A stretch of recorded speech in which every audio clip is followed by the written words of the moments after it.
Blake. Yeah.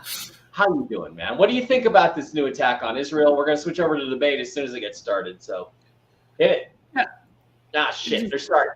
Damn it. Okay. All right. Quickly agree with Brooks. Yeah, that's it. It's retaliatory. They had to. Anybody have a quick one? Steve, Brian, anybody?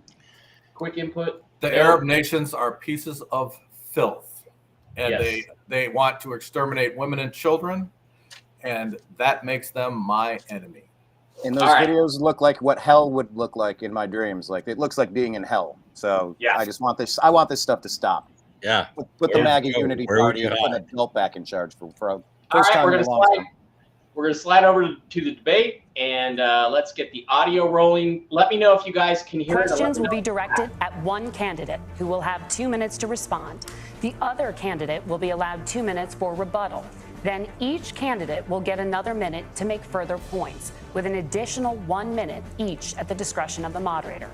The primary role of the moderators is to facilitate the debate between the candidates, enforce the rules, and provide the candidates with the opportunity to fact-check claims made by each other. CBS News reserves the right to mute the candidates' microphones to maintain decorum. We do not share the questions or topics with the campaigns.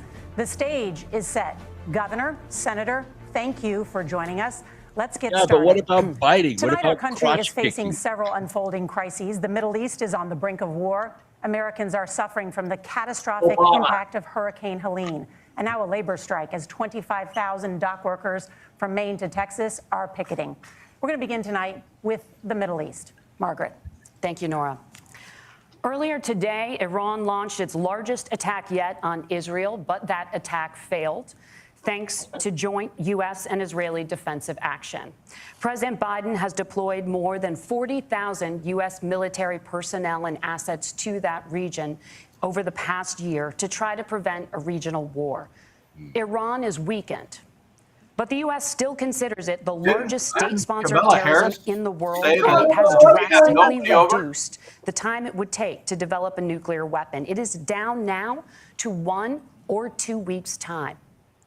Governor Walz, if you were the final voice in the Situation Room, would you support or oppose a preemptive strike by Israel on Iran? You have 2 minutes. Well, thank you. And thank you for those joining at home tonight.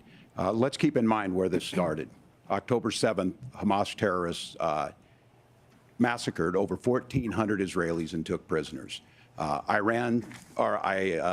Israel's ability to be able to defend itself is absolutely fundamental. Getting its hostages back, fundamental, and ending the humanitarian crisis in Gaza. But the expansion of Israel and its proxies is an absolute fundamental necessity for the United States to have steady leadership there. You saw it experienced today, where along with our Israeli partners and our coalition, able to stop the incoming attack. But what's fundamental here is that steady leadership is going to matter. It's clear, and the world saw it on that debate stage a few weeks ago.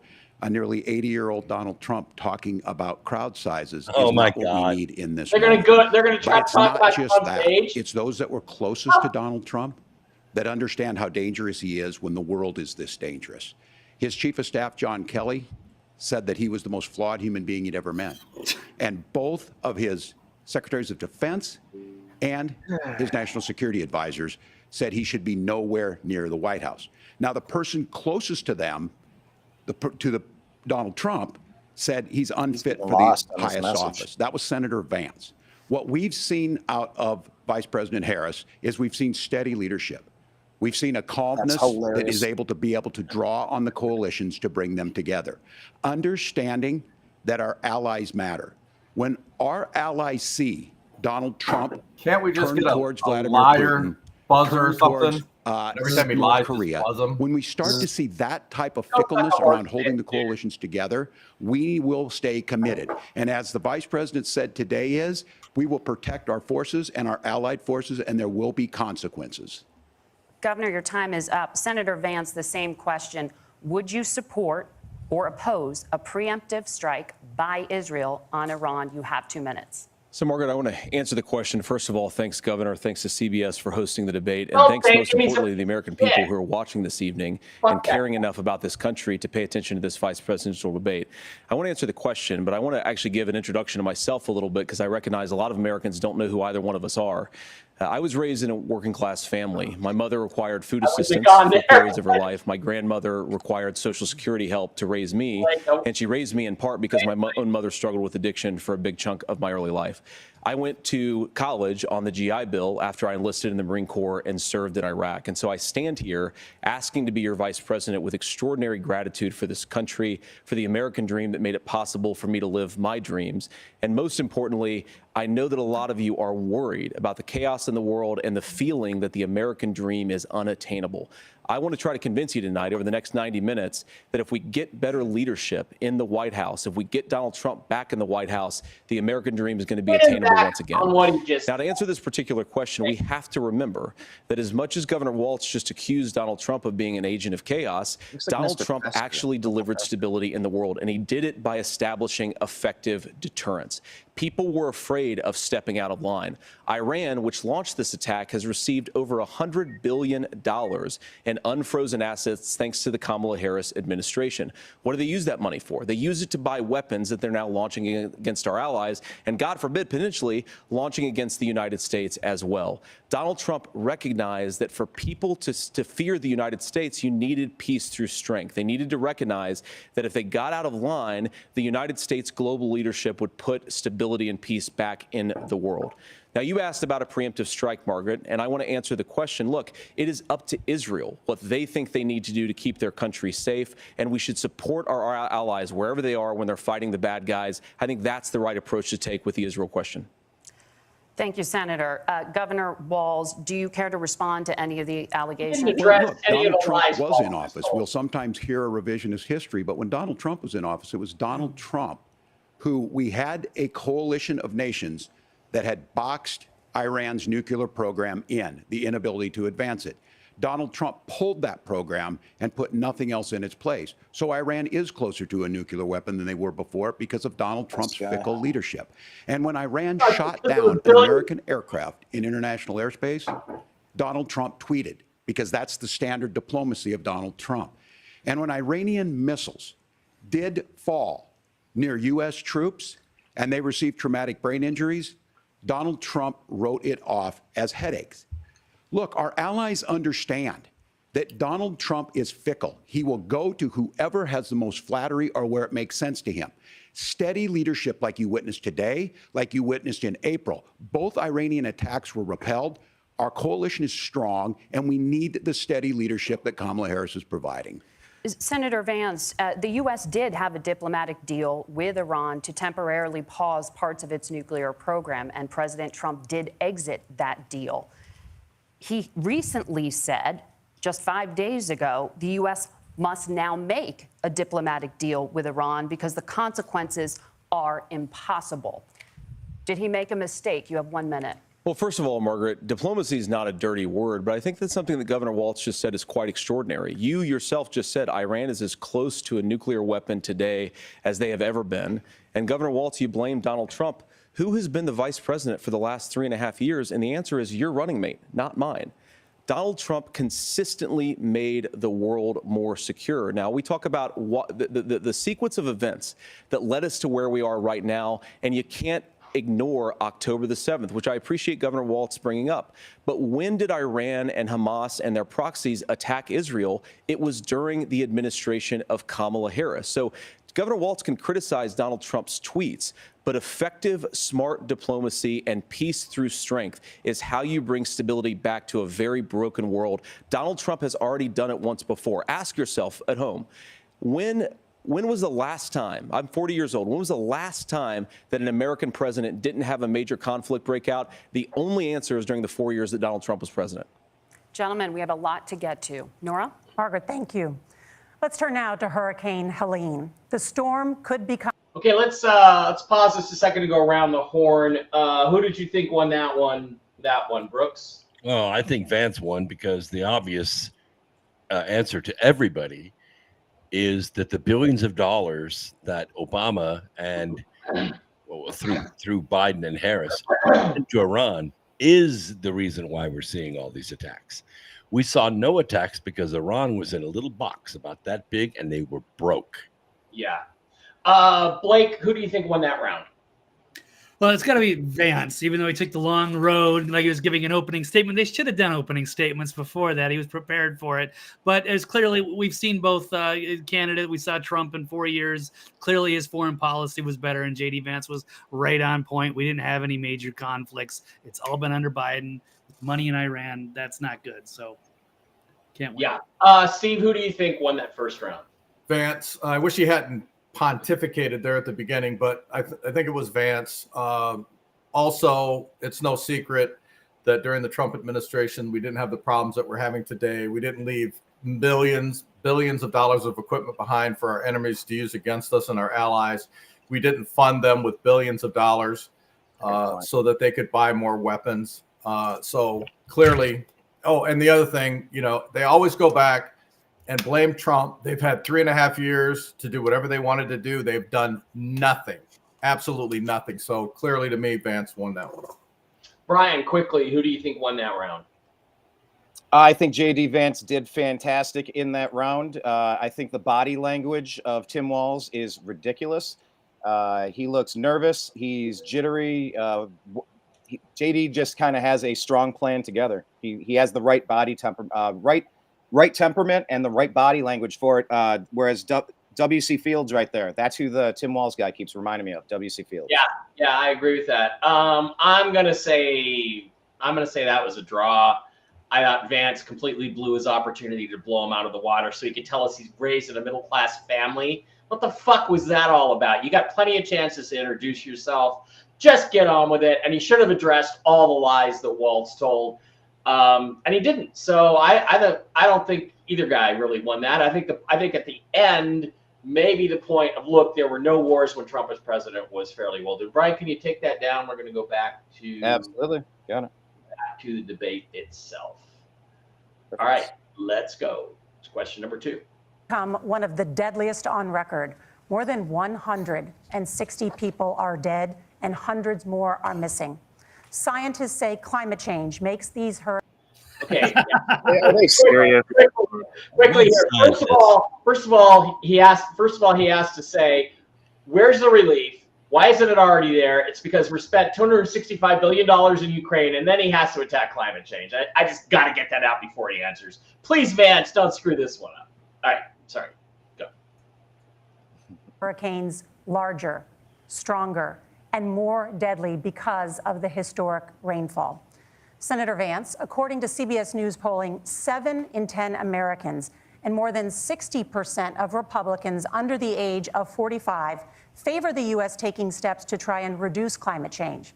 Senator, what responsibility would the Trump administration have to try and reduce the impact of climate change? I'll give you 2 minutes. Sure. So first of all, let's start with the hurricane, because it's an unbelievable, unspeakable human tragedy. I just saw today actually a photograph of 2 grandparents on a roof with a 6-year-old child, and it was the last photograph ever taken of them because the roof collapsed and those innocent people lost their lives. And I'm sure Governor Walz joins me in saying our hearts go out to those innocent people. Our prayers go out to them. And we want as robust and aggressive as a federal response as we can get to save as many lives as possible, and then, of course, afterwards to help the people in those communities rebuild. I mean, these are communities that I love. Some of them I know very personally in Appalachia, all across the Southeast. They need their government to do their job, and I commit that when Donald Trump is president again, the government will put the citizens of this country first when they suffer from a disaster.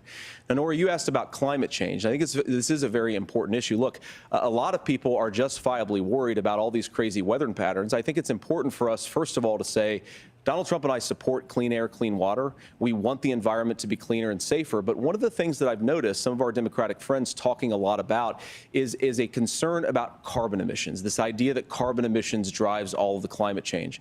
Well, let's just say that's true, just for the sake of argument, so we're not arguing about weird science. Let's just say that's true.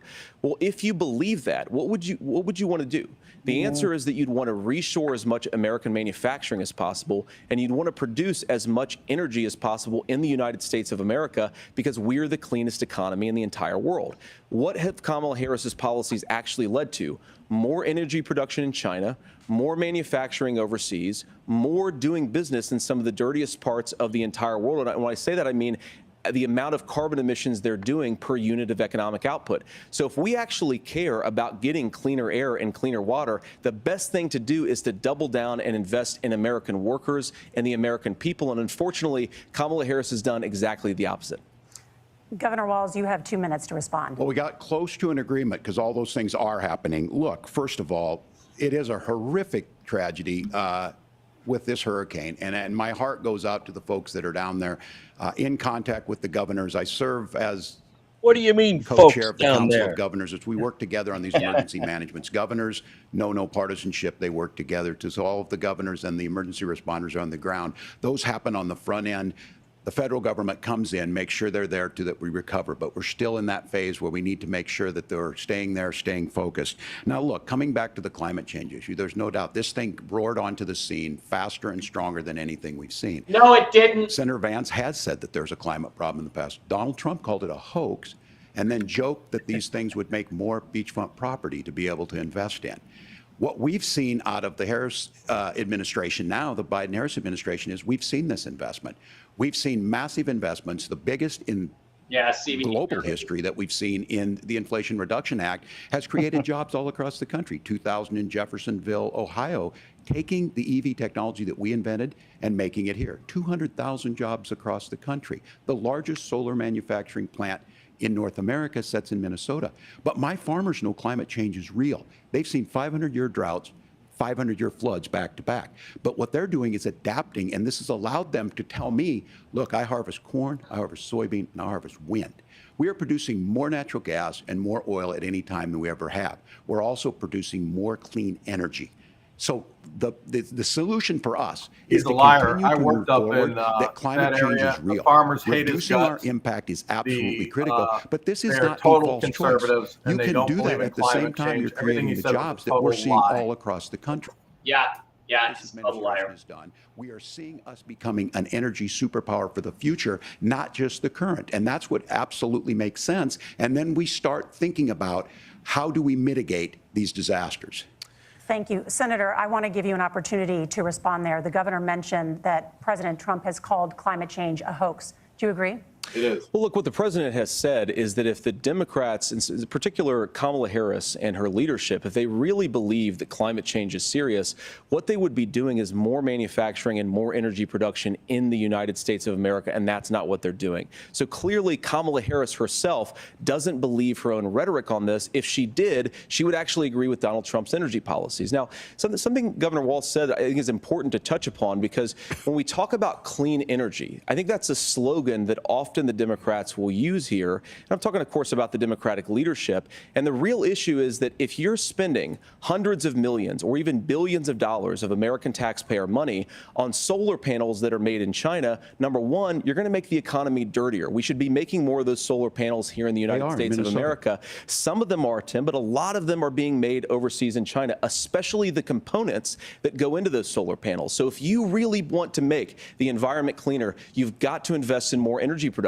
We haven't built a nuclear facility, I think, one in the past 40 years. Senator. Natural gas, we got to invest more in it. Kamala Harris has done the opposite. That's raised energy prices and also meant that we're doing Senator, worse by the climate. Senator, your time is up. Governor, would you like to respond? Well, look, we're producing more natural gas than we ever have. There's no moratorium on that. We're producing more oil. But the folks know, and like I said again, these are not liberal folks. These are not folks that are Green New Deal folks. These are farmers that have been drought one year, massive flooding the next year. They understand that it makes sense. Look, our number one export cannot be topsoil from erosion from these massive storms. We saw it in Minnesota this summer. And thinking about how do we respond to that, we're thinking ahead on this. And what Kamala Harris has been able to do in Minnesota, we're starting to weatherproof some of these things. The infrastructure law that was passed allows us to think about mitigation in the future. How do we make sure that we're protecting by burying our power lines? How do we make sure that we're protecting lakefronts and things that we're seeing more and more of? But to call it a hoax and to take the oil company executives to Mar-a-Lago Say, give me money for my campaign, and I'll let you do whatever you want. We can be smarter about that, and an all-above energy policy is exactly what she's doing, creating those jobs right here. Governor, your time is up. The overwhelming consensus among scientists is that the Earth's climate is warming at an unprecedented rate. Okay, let's go through this one real quick. Again, Vance should have first of all, he should have said climate change is nonsense. Climate is not changing. This hurricane is not more severe than the ones we had in the 60s. Look it up. It's on my website. They should have been ready for this. And you don't spend 2 minutes talking about fucking climate change. You should have spent the time talking about the people of North Carolina and where is the federal help. These people are drowning. Their dogs and their cats and their horses are drowning. That's what he should have talked about. Again, a draw at best. Brian, Steve, you go first, and then we'll go to Brian. Steve? I can't disagree with anything you said. First of all, I think it's ridiculous when you have people suffering, dying. You're talking about climate change. Yeah, to talk about climate change is it's absolutely insane in my opinion on both sides. I don't know why Vance bought into that and talked about fucking climate change. It's a joke. Brian, what do you think? Back to the previous question with JD Vance, I thought it was weird that he said weird science, because now I'm thinking about the word weird again. So just a little mnemonic thing there. And then during that one, I think I'm going to give a nice point to our good friend W.C. Fields here. I think that he had an actual amazing point with burying the power lines, W.C. Fields, Tim Walz, because burying power lines is what led to what's happened in Hawaii. And I'm currently experiencing a really bad problem with our power consistently going out because they're not maintaining the basic infrastructure in these cities. And so point to Walz. This is something we could have put people to work with for the last 20 years. Blake, your thoughts on good point there. Yeah. Yeah, it should have been one of the last questions. Definitely didn't deserve the number 2 one. They're acting like hurricanes are some kind of a new phenomenon. It's ridiculous. And as Dr. Brooks is pointing out, sea levels haven't risen. They probably haven't risen since the last ice age. So it is at least man-made global warming is a hoax. There is climate change, but that's another story. It's driven by the sun. Man's impact is minuscule, and they're making a huge deal out of nothing. And none of these environmentalist predictions have come true in decades. Yeah, and you could say it exactly like that. And then the other thing you could say is, why is it the Democrats are always talking about first global warming, and now they're talking about climate change? And why is it the solution is always that they take more of your money through taxes and more of your freedoms away? Why is that always the solution? Bam! I mean, I could win this fucking debate if I was up there. Brooks, go ahead quickly. We got to get back. You're exactly right. Like I said in the chat room, 95% of government-supported scientists believe climate change is responsible for everything. Yeah.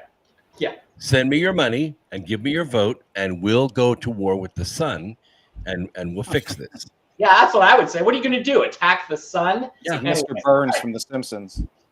Back to it. Exactly. Back to it. Margaret. Thank you, Nora. We're going to turn now to immigration. The crisis at the U.S.-Mexico border consistently ranks as one of the top issues for American voters. It's a plan. Senator Vance, your campaign is pledging to carry out the largest mass deportation plan in American history and to use the U.S. military to do so. Stick to his gun. Could you be more specific about exactly how this will work? For example, would you deport parents who have entered the U.S. illegally and separate them from any of their children who were born on U.S. soil? You have 2 minutes. So first of all, Margaret, before we talk about deportations, we have to stop the bleeding. We have a historic immigration crisis because Kamala Harris started and said that she wanted to undo all of Donald Trump's border policies. 94 executive orders suspending deportations, decriminalizing illegal aliens, massively increasing the asylum fraud that exists in our system. That has opened the floodgates. And what it's meant is that a lot of fentanyl is coming into our country. I had a mother who struggled with opioid addiction and has gotten clean. I don't want people who are struggling with addiction to be deprived of their second chance because Kamala Harris let in fentanyl into our communities at record How about levels. murders? So How about rapes? The bleeding. You've got to re-implement Donald Trump's border policies, build Screw the wall, fentanyl. re-implement deportations. And that gets me to your point, Margaret, about what do we actually do? So we've got 20, 25 How about million the illegal billions aliens who are of here in the dollars we're country. spending on What them? do we do with them? I Keeping think the our first thing own that we do citizens is we start homeless, with the keeping criminal our migrants. veterans About homeless. 1 million of those people have have committed some form of crime in addition to crossing the border illegally. I think you start with deportations on those folks. And then I think you make it harder for illegal aliens to undercut the wages of American workers. A lot of people will go home if they can't work for less than minimum wage in our own country. And by the way, that'll be really good for our workers who just want to earn a fair wage for doing a good day's work. And the final point, Margaret, is you ask about family separation. Right now in this country, Margaret, we have 320,000 children that the Department of Homeland Security has effectively lost. Some of them have been sex trafficked. Some of them hopefully are at homes with their families. Some of them have been used as drug trafficking mules. The real family separation policy in this country is unfortunately Kamala Harris's wide open southern border. And I'd ask my fellow Americans to remember when she came into office, she said she was going to do this. Real leadership would be saying, you know what, I screwed up. We're going to go back to Donald Trump's border policies. I wish that she would do that. It would be good for all of us. Governor, do you care to respond to any of those specific allegations, including that the vice president is, quote, letting in fentanyl and using kids as drug mules? Yeah, well, the drug mule is not true, but I will say about this, about the fentanyl, because this drug mules aren't true. There's no drug mules anymore. The good news on this is the last 12 months saw the largest decrease in opioid deaths in our nation's history. 30% decrease in Ohio, but there's still more work to do. But let's go back to this on immigration. Kamala Harris was the attorney general of the largest state and a border state in California. She's the only person in this race who prosecuted transnational gangs for human trafficking and drug interventions. Can we prove but that? Look, we all want to solve this.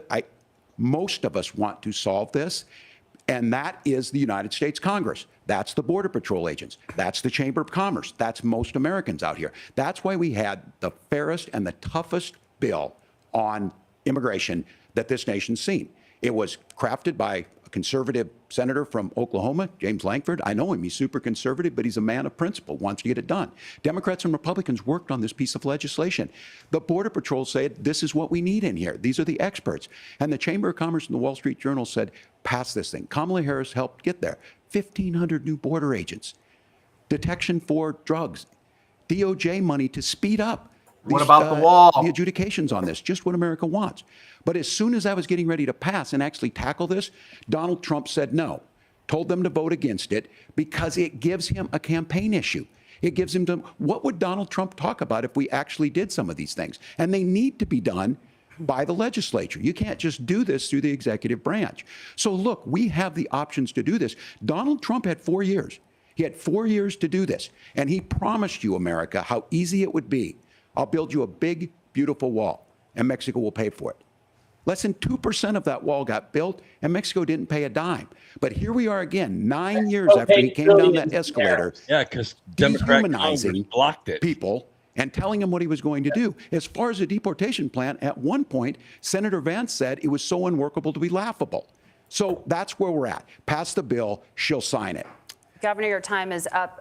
Senator, the question was, will you separate parents from their children? No, even if their kids are U.S. citizens. Deport them all. 1 minute. Margaret, my point is that we already have massive child separations thanks to Kamala Harris's open border. There you I didn't go. accuse Good Kamala redirect. Harris of inviting drug mules. I Redirect said that she everyone. enabled the Mexican drug cartels to operate freely in this country, and we know that they use children as drug mules, and it is a disgrace. Walz and it shook his has head to in stop. agreement. Look, I think what Tim said just doesn't pass the smell test. For 3 years, Kamala Harris went out bragging that she was going to undo Donald Trump's border policy. She did exactly that. We had a record number of illegal crossings. We had a record number of fentanyl coming into our country.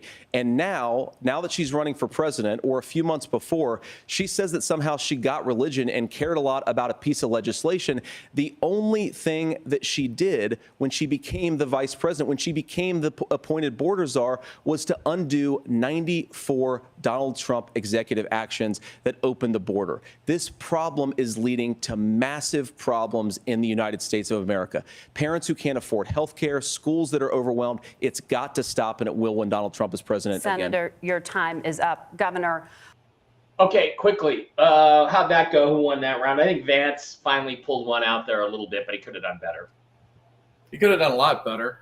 I think that, first of all, they stopped the building of the border wall. They actually took a lot of the border wall down, got rid of it. Mm-hmm. We know every American in this country, unless you're a mushroom under a rock, knows how many people were freely left across the border, how much money they're getting a month. and it's completely destroying our economy. It's undermining the American people. We see it day in, day out, and this administration could give a crap about any of it. Yeah. Blake? Yeah, I mean, this should have been an easy layup, but he could have gone for the slam dunk on this one because this is the easiest issue he's going to see all night. And that border stuff that Walz is saying, that bill, only 20 billion of 118 billion, where it's actually going to go towards the border anyway. Yeah. Most of it was going to go to Ukraine. They had no intention. It wasn't intended to pass. It was loaded with poison pills. So that's a disingenuous argument. Yeah, well, you could say something like that, but I think that's like you're getting into the minutia. Brooks, what do you think? Well, I agree with Blake. It was an easy layup. He should have said the same thing that Donald Trump said in 2015 when he was running for president. Look, we have laws, and the laws say if you come into this country illegally, you have to go back. I'm sorry. Parents and children will be returned to their home countries, and they can apply legally after we build the wall. That's the easy answer. Brian, quick thoughts.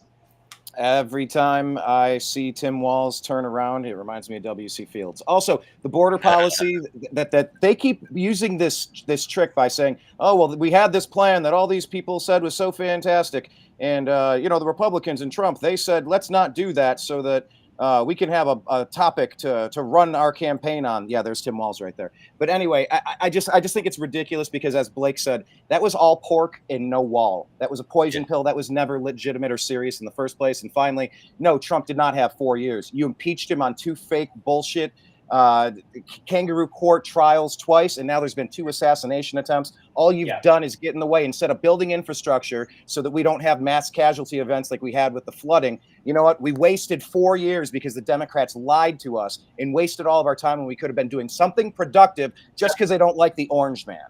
Yeah, and I think it's a simple response. The reason the border wall didn't get built is because you and your party blocked it, and you took the wall down when you got in office, and you've kept it from being built, and you've let record numbers of illegals into this country, many of whom are terrorists and armed and raping and killing and murdering. And by the way, we'll eating cats and dogs. They're eating the cats, they're eating the dogs. And by the way, when are you going to get down to North Carolina and Tennessee and start helping these Americans? You sent $265 billion to Ukraine in the last 4 years, and you told Donald Trump he couldn't have $5 billion to finish the wall. Boom! But he didn't do that, so fine. All right, let's go back and catch it from here. What about our CBS News polling, which does show that a majority of Americans, more than 50%, support mass deportations? That is what 50% means. We fix this issue with a bill that is necessary, but the issue on this is what happens when you don't want to solve it. You demonize it. And we saw this, and Senator Vance, and it surprises me on this. How are they demonizing about and saying I will create stories to bring attention to this? That vilified a large number of people who were here legally in the community of Springfield. The Republican governor said, it's not true, don't do it. There's consequences for this. There's consequences. We could come together. Senator Langford did it. We could come together and solve this if we didn't let Donald Trump continue to make it an issue. And the consequences in Springfield were the governor had to send state law enforcement to escort kindergartners to school. I believe Senator Vance wants to solve this, but by standing with Donald Trump and not working together to find a solution, it becomes a talking point. And when it becomes a talking point like this, we dehumanize and villainize other human beings. Like climate change. Governor, your time is up. Senator, I'll We give you 1 minute, but we want to villainize these people because they're committing crimes against American citizens. The governor citizens. has made the point, and I think as a sitting lawmaker, you know that Congress controls the purse strings and any funding. So you have said repeatedly that Donald Trump would, through executive action, solve this. Do you disagree that Congress controls the purse strings and would need to support many of the changes that you would actually want to implement? You have 1 minute. Look, Margaret, first of all, the gross majority of what we need to do at the southern border is just empowering law enforcement to do their job. I've been to the southern border more than our borders are. Kamala Harris has been, and it's actually heartbreaking because the Border Patrol agents, they just want to be empowered to do their job. Of course, additional resources would help, but most of this is about the president and the vice president empowering our law enforcement to say, if you try to come across the border illegally, you've got to stay in Mexico, you've got to go back through proper channels. Now, Governor Walz brought up the community of Springfield, and he's very worried about the things that I've said in Springfield. Look, in Springfield, Ohio, and in communities all across this country, you've got schools that are overwhelmed. You've got hospitals that are overwhelmed. You have got housing that is totally unaffordable because we brought in millions of illegal immigrants to compete with Americans for scarce homes. The people that I'm most worried about in Springfield, Ohio, are the American citizens who have had their lives destroyed by Kamala Harris's open border. It is a disgrace, Tim. And I actually think, I agree with you. I think you want to solve this problem, but I don't think that Kamala Harris does. Senator, your time is up. Governor, you have 1 minute to respond. That's interesting. Yeah, well, it is law enforcement that asked for the bill. They helped craft it. They're the ones that supported it. That's because they know we need to do this. Look, this issue of continuing to bring this up, happens of in not Ukraine, dealing with it, that thing was of blaming with money going migrants to for Ukraine. everything. On housing, we could talk a little bit about Wall Street speculators buying up housing and making them less affordable, but it becomes a blame. Look, this bill also gives the money necessary to adjudicate. I agree. It should not take 7 years for an asylum claim to be done. This bill gets it done in 90 days. Then you start to make a difference in this, and you start to adhere to what we know, American principles. I don't talk about my faith a lot, but Matthew 25:40 talks about, to the least amongst us you do unto me. I think that's true of most Americans. They simply want order to it. This bill does it. It's funded. It's supported by the people who do it, and it lets us keep our dignity about how we treat other people. Thank you, Governor. And just to clarify for our viewers, Springfield, Ohio does have a large number of Haitian migrants who have legal status, temporary protected status. Well, Margaret, but yeah, Senator, talk about we why have it's so much to get temporary to. protection. I think it's That's the Harris We're policy. turn out of the economy. Thank you. No. You got to address We're that. going to fact check. No, you And got to since you're address that. You fact-checking can't me, let her get away I think with it's that. important to say what's actually going Thank on. you. Steamroller. So there's an application called the CBP One app, Thank you. where you can go on as an illegal migrant, apply for asylum or apply for parole, and be granted legal status at the wave of a Kamala Harris open border wand. That is not a person coming in, applying for a green card and waiting for 10 years. That is the facilitation of illegal immigration, Margaret, by our own leadership. Thank you, Senator, for describing. Okay, quickly, gentlemen. Brooks, who won that? Well, it was a mess. This argument is being fought on the wrong grounds here. The argument should be fought on the law. Not what you want the laws to be, but what the laws are. That's the king in this country. And the laws are you cannot enter the country illegally. And then they're being rewarded for doing it by giving these EBT cards, support. They're being put up in hotels. They're being given cars, driver's licenses, and they're being registered to vote. Yep, and good point here. The border didn't open itself would have been a great line. Brian, real quick, what'd you think of that round? Look, I'm glad we're talking Springfield. You don't dump 30,000 Steeler fans into Browns territory. They have no shared culture. You don't do that. I love huge win for him steamrolling her and pushing forward and not letting her get away with that goofy little pseudo fact check. That was really huge. Huge kudos, big gold star for him. And then, look, illegal immigration, this is not an accidental thing that's occurring and we're trying to deal with it or some natural disaster. This is the Obama plan. Just drill down on this. People do not like this, from the Bronx to the homeland, the heartland of the country. Nobody wants their communities invaded by people with no shared experiences. Yeah, they're just importing voters. Cut to the chase. That's what this is about. Right. Steve. All right, I'm sick of this. Like, oh, we don't want to treat people badly. We don't want to hurt these illegal immigrants' feelings by talking rough to them and making them leave the country. Who gives a crap how they feel? I could care less. They came in illegally. They need to be gotten out of here as quickly as possible. And I hope their feelings are hurt for the rest of their life on their way out. There you go. Why we don't care? It's because they're criminals. Blake, real quick. Yeah, Brooks nailed it. They're incentivizing these immigrants to come up here, and they're not doing anything about it. They're perpetuating the problem, and they've created the mess. It's only going to get worse under their administration, and they pretended there wasn't a crisis. So something will have to be done. I'd like to be able to keep some of the good ones, but they should not have voting rights for like at least 10 years, if not longer. Their kids may, but they should never have voting rights. Forever. And I'd like to have no new immigrants for 25 years. We did that in the 60s. Let's do it again. Absolutely no immigration whatsoever. Back to it. The legal process. We have so much to get to, Senator. Those laws have been on the books since 1990. Thank you, gentlemen. The we CBP want to have app has not been on the books since 1990. Cut that mic off. Gentlemen, don't let him talk. The audience can't hear you because your mics are cut. We have so much we want to get to. I Thank you have for the power, explaining the legal boys. process. That was Thank you, Margaret. The economy is a top concern for voters. Each of your campaigns has released an economic plan, so let's talk about the specifics. Governor Walz, Vice President Harris unveiled a plan that includes billions in tax credits for manufacturing, housing, and a renewed child tax credit. The Wharton School says your proposals will increase the nation's deficit by $1.2 trillion. How would you pay for that without ballooning the deficit? Governor, I'll give you 2 minutes. Yeah, thank you. And Kamala Harris and I do believe in the middle class because that's where we come from. We both grew up in that. We understand. So those of you out there listening tonight, you're hearing a lot of stuff back and forth, and it's good. It's healthy. That's what this is supposed to happen. You should be listening. How's this going to impact me? The bold forward plan that Kamala Harris put out there is talking about this housing issue. The one thing is there's 3 million new houses proposed under this plan with down payment assistance on the front end to get you in a house. A house is much more than just an asset to be traded somewhere.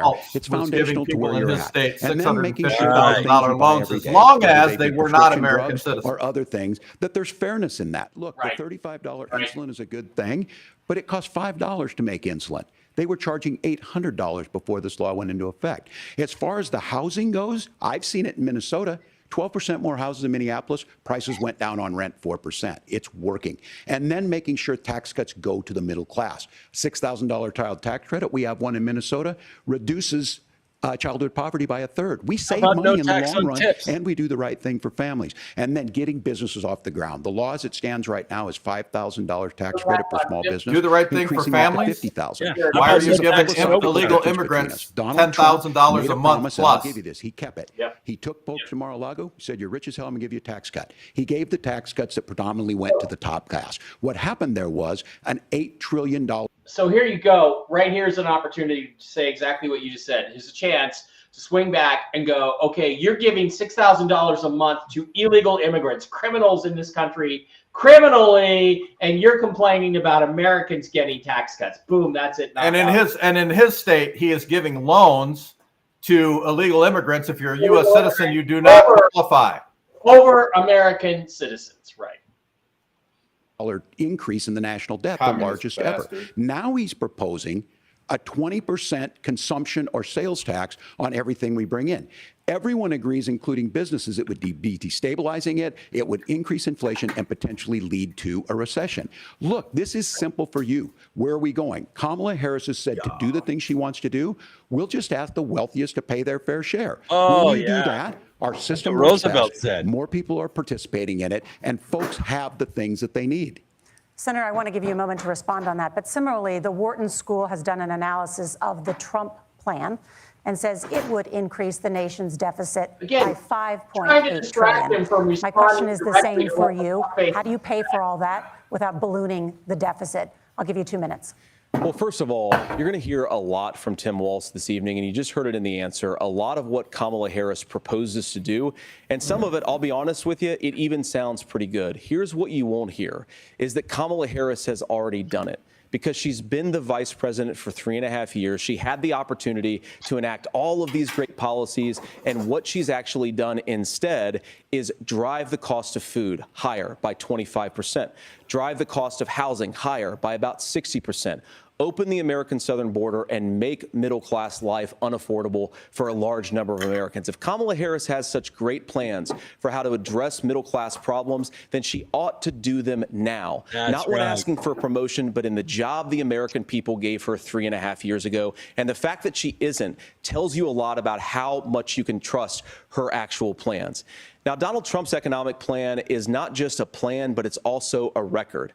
A lot of those same economists attack Donald Trump's plans, and they have PhDs, but they don't have common sense and they don't have wisdom, because Donald Trump's economic policies delivered the highest take-home pay in a generation in this country, 1.5% inflation, and to boot, peace and security all over the world. So when people say that Donald Trump's economic plan doesn't make sense, I say look at the record. He delivered rising take-home pay for American workers. Now, Tim admirably admits that they want to undo the Trump tax cuts. But if you look at what was so different about Donald Trump's tax cuts, even from previous Republican tax cut plans, is that a lot of those resources went to giving more take-home pay to middle class and working class Americans. It was passed in 2017, and you saw an American economic boom unlike we've seen in a generation in this country. That is a record that I'm proud to run on, and we're going to get back to that common sense wisdom so that you can afford to live the American dream again. I know a lot of you are struggling. I know a lot of you are worried about paying the bills. It's going to stop when Donald Trump brings back common sense to this country. Governor, do you want to respond to that? What has Kamala Harris done for the middle class? Yeah, well, Kamala Harris's day one was Donald Trump's failure on COVID that led to the collapse of our economy. We were already before COVID in a manufacturing recession, but 10 million people out of work, largest percentage since the Great Depression. 9 million jobs closed on that. That was day one. Whether it was the Infrastructure Act or other things we moved. Now, you made a question about experts, said this. I've made a note of this. Economists can't be trusted. Science can't be trusted. National security folks can't be trusted. Look, if you're going to be president, I said you absolutely can't. They cannot. My pro tip of the day is this: if you need, there's an easy answer to this. Quick response. Okay, why does Donald Trump need to listen to economists when he's already been president and created the best economy in America in the last 60 years? That's the answer. Well, they're trying to pin any loss from COVID on Donald Trump, like he's the one that unleashed the virus on the world. It's so disingenuous.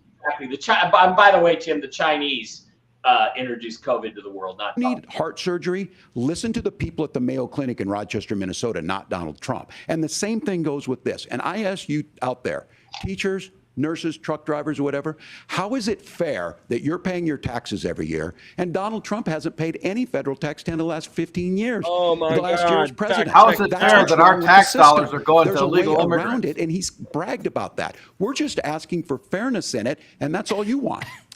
You have a minute. Governor, you say trust the experts. But those same experts for 40 years said that if we shipped our manufacturing base off to China, we'd get cheaper goods. They lied about that. They said if we shipped our industrial base off to other countries, to Mexico and elsewhere, it would make the middle class stronger. They were wrong about that. They were wrong about the idea that if we made America less self-reliant, less productive in our own nation, that it would somehow make us better off, and they were wrong about it. And for the first time in a generation, Donald Trump had the wisdom and the courage to say to that bipartisan consensus, we're not doing it anymore. We're bringing American manufacturing back. We're unleashing American energy. We're going to make more of our own stuff. And this isn't just an economic issue. I mean, I've got 3 beautiful little kids at home, 7, 4, and 2, and I love them very much, and I hope they're in bed right now. But look, so many of the drugs, the pharmaceuticals that we put in the bodies of our children are manufactured by nations that hate us. This has to stop, and we're not going to stop it by listening to experts. We're going to stop it by listening to common sense wisdom, which is what Donald Trump governed on. Senator, your time is up. Governor Walz, can you address that? I mean, voters say they trust Donald Trump on the economy more. Why? Well, if you're listening tonight and you want billionaires to get tax cuts, you heard what the numbers were. Look, I'm a union guy on this. I'm not a guy who wanted to ship things overseas, but I understand that, look, we produce soybeans and corn. We need to have fair trading partners. That's something that we believe in. I think the thing that most concerns me on this is Donald Trump was the guy who created the largest trade deficit in American history with China. So the rhetoric is good. Much of what the senator said right there, I'm in agreement with him on this. I watched it happen too. I watched it to my communities, and we talked about that. But we had people undercutting the right to collectively bargain. We had right to work states made it more difficult. We had companies that were willing to ship it over, and we saw people profit. Folks that Tim Walz is lost here. Venture capital in some cases, putting money into companies that were overseas. We're in agreement that we bring those home. The issue is Donald Trump is talking about it. Kamala Harris has a record, 250,000 more manufacturing jobs just out of the IRA. May I respond to that? Yes.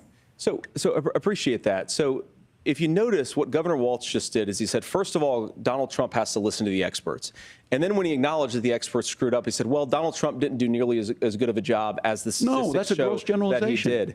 So what Tim Walz is doing, and I honestly, Tim, I think you got a tough job here because you've got to play whack-a-mole. You've got to pretend that Donald Trump didn't deliver rising take-home pay, which of course he did. You've got to pretend that Donald Trump didn't deliver lower inflation, which of course he did. And then you simultaneously got to defend Kamala Harris's atrocious economic record, which has made gas, groceries, and housing unaffordable for American citizens. I was raised by a woman who would sometimes go into medical debt so that she could put food on the table in our household. I know what it's like to not be able to afford the things that you need to afford. We can do so much better. To all of you watching, we can get back to an America that's affordable again. We just got to get back to common sense economic principles. I hope we have a conversation on healthcare then. Senator, Governor. Please. Okay, quickly, guys, we got to speed this up a little bit. He should have gone with no tax on tips, Brooks. I thought Vance destroyed him on that one. That was a 2-point round in a boxing match. Blake, what do you think? Well, we got a billionaire businessman, common sense, wisdom versus, and we have a 4-year track record of an awesome economy versus Kamala and Tim Walz listening to supposed experts and 4 years of shitty economy. So I think it's a no-brainer there. Steve Doran, how do you think that round went? I think it went good. I'm glad that Vance came back and shut him down. People have to listen to the facts. We all lived through it. We know that during the Trump administration, everything was better. Everything was cheaper. People made more money. And so, for him to say, oh, the experts, who gives a shit what the experts are saying? Obviously, they're not very capable if they are saying that what he's already done and proven is not going to work. Right. The only expert I listen to is Brooks Agnew. Brooks, quickly, and then Brian. Nobody wants to listen to taxpayer-funded experts tell us anything. Yeah. How can no tax on tips, no tax on overtime, and no tax on Social Security be a tax cut for the rich? Get a fucking clue. Yeah. Okay. Brian, quickly. It's not about believing the experts. It's about the experts proving on a daily basis that they're still qualified to hold the position of expert. They're hypotheses, and you test them nonstop. That's what science is. This blindfolded, nonstop following, this cult-like thing that they do is the opposite of science. And I thought, Vance, that was his best round. That last burst there was fantastic. And I'm noticing how impressive it is. Like the even keel. He's not too condescending. He's not flubbing. He's well put together. Yeah, he's not really attacking. All right, let's get back to it. Thank you, Margaret. We have a lot to get to ahead, gentlemen, on many topics. But right now, I want to talk about personal qualifications. The vice president is often the last voice the president hears before making consequential decisions. We want to ask you about your leadership qualities. Governor Walz, you said you were in Hong Kong during the deadly Tiananmen Square protests in the spring of 1989. But Minnesota Public Radio and other media outlets are reporting that. Oops. We lost it. Technical error when they asked a hard question. Happen? Walz, She had the audacity to go off script and ask a real question. Yeah. They silenced her. Wow. You weren't even in China when that happened. You lied.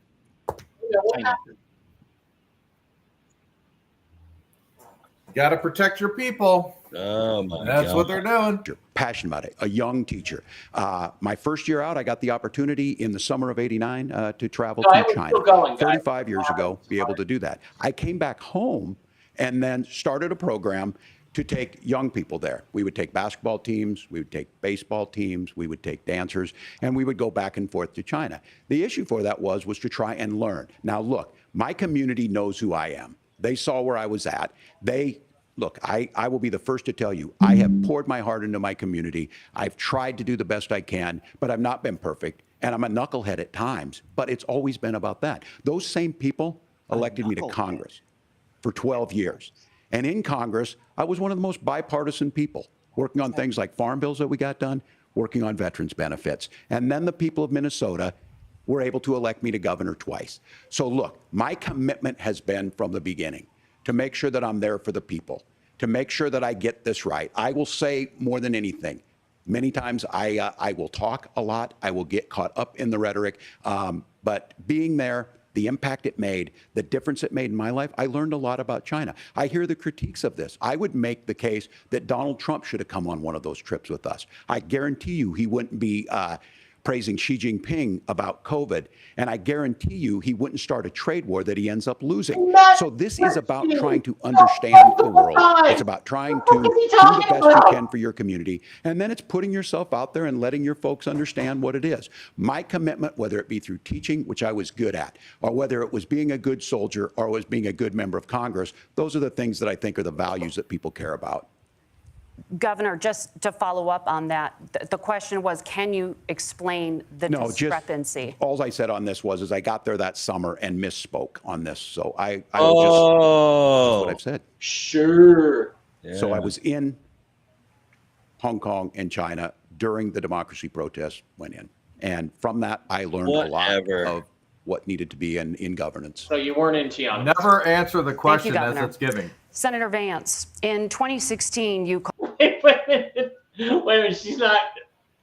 I think that was devastating. Quickly, Blake Brooks. Blake, what do you think? I was having Chinese food, so I misspoke. I was having Chinese food. Yeah. Oh, Pozo's got a good one too. The entire. Blake, this one here. Sorry, let me jump in so I can take this off the screen. It says Donald Trump Jr. goes, I'd like to give a friendly piece of advice to self-described knucklehead Tim Walz. Stop digging your own grave. I never expected. I knew J.D. Vance was a great debater, but I never expected him to end Tim Walz's career in less than 45 minutes. Let's go, Vance. That was bad. That was not all good. Right, Blake, what did you think of that? I think Walz got utterly destroyed on that. Yeah, he's that's a tough position for him. He's taken 30 trips to China. I mean, if he's trying to go for the second most powerful position, we can't afford to have somebody in the executive branch that's compromised by the CCP. So that. Well, I mean, I think it's more important is that he lied. He lied about being in Tiananmen Square. That's he got nailed by that. You got to give the reporters some kudos for asking that question, right, Brooks? Yeah, absolutely. I mean, you can't just say, that you were having dim sum for dinner and during Tiananmen Square and say that I was there. No, you're going to get called out on it. You weren't there. You used it as a audio photo op. Yeah. Steve. Obviously, all they do is consistently lie. They try to make themselves to be better than what they are. All of the, Kamala Harris from, on down, saying she's black, saying she was middle class when in fact she was upper class.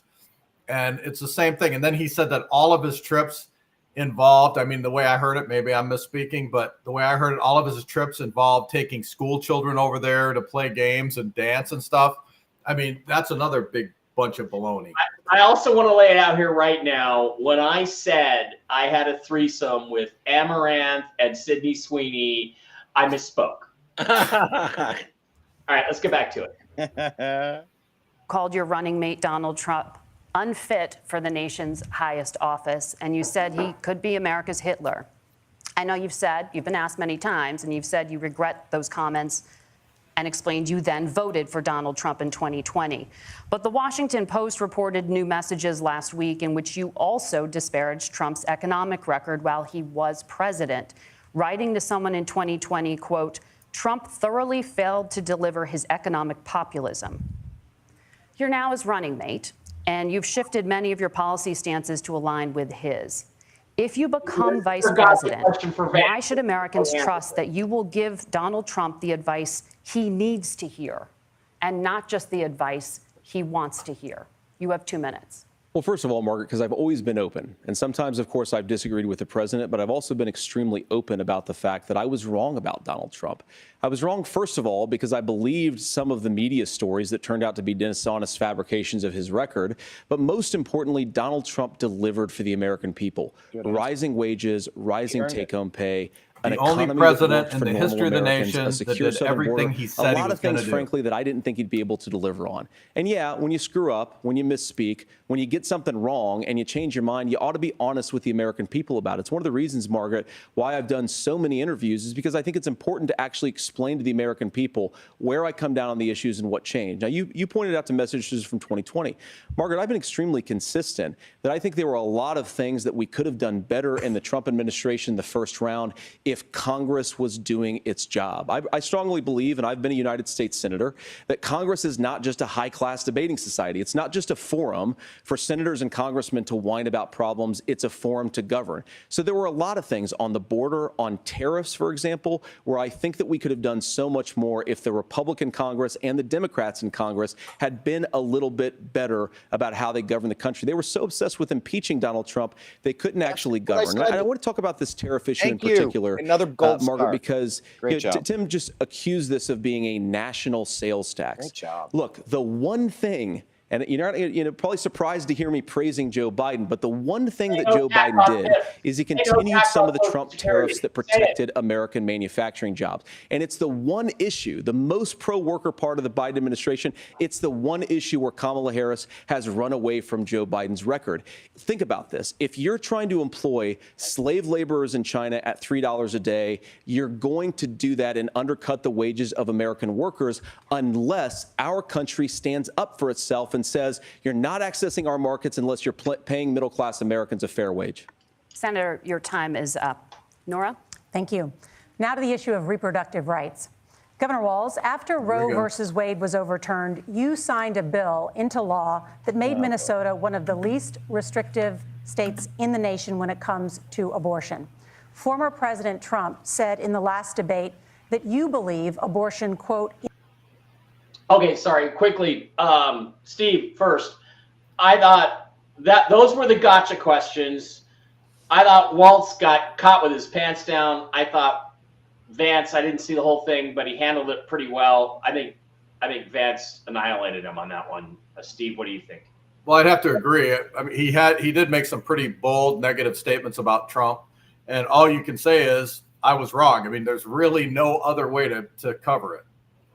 Right. Well, they were trying to get him to say I was wrong after Walz misspoke, so they could say, "See, they're the same." That's what the game on was at. I would have said, "Look, I may have said those things. I was really mad. Donald Trump sat down and explained to me why I was wrong, and I agree with him now. I see what he did, but I didn't see it before. But I wasn't wrong to say those things anyway." Go ahead, Brian. Yeah, I think that was my number one criticism of J.D. Vance. I'm not super familiar with him in general. My family's from Ohio. They met him. They like him, and he wins people over when he talks. I think that was my biggest concern is, come on, they've taken 2 assassination attempts at Trump. The person sitting right behind him can't be somebody that'll also stab him in the back. And it started off on a pretty rocky foundation there. So, yeah, you ask him the question. It's a great question. But you know what it did? I think it backfired because the way he answered it was perfect. And everybody else who had a similar concern about J.D. Vance coming into this because of the stuff he said about him negatively, now he had a chance to just set it out lay it all out on the table. It made sense. It was a good answer. I feel better about it now. And I thought Walz's answer was a disaster, so he lost on that one. Brooks. Well, I was going to say, look at the ultimate backstabber. Look at Paul Ryan, who stood there with Trump, supporting his policies for 2 years in public, and he was nothing but a Pelosi sock puppet. Mm-hmm. Yeah. Blake, your thoughts?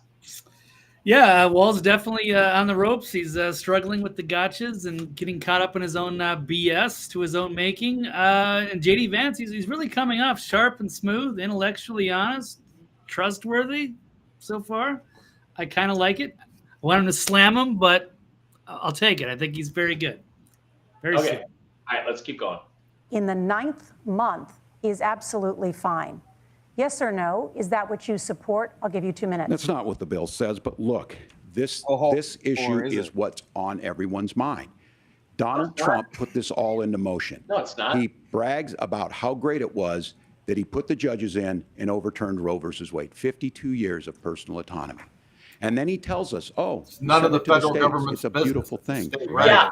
Amanda Zaworski would disagree with you on it's a Again, beautiful let's see what Vance does with this, because the answer to this is that all Donald Trump did is restore the constitutional reality and let the states decide. This is an issue that's supposed to be decided by the states. That's what the Supreme Court ruled. That's all he's got to do, is say, now the people get to decide whether they want abortion in their state or not. That's the answer. But let's see what he does.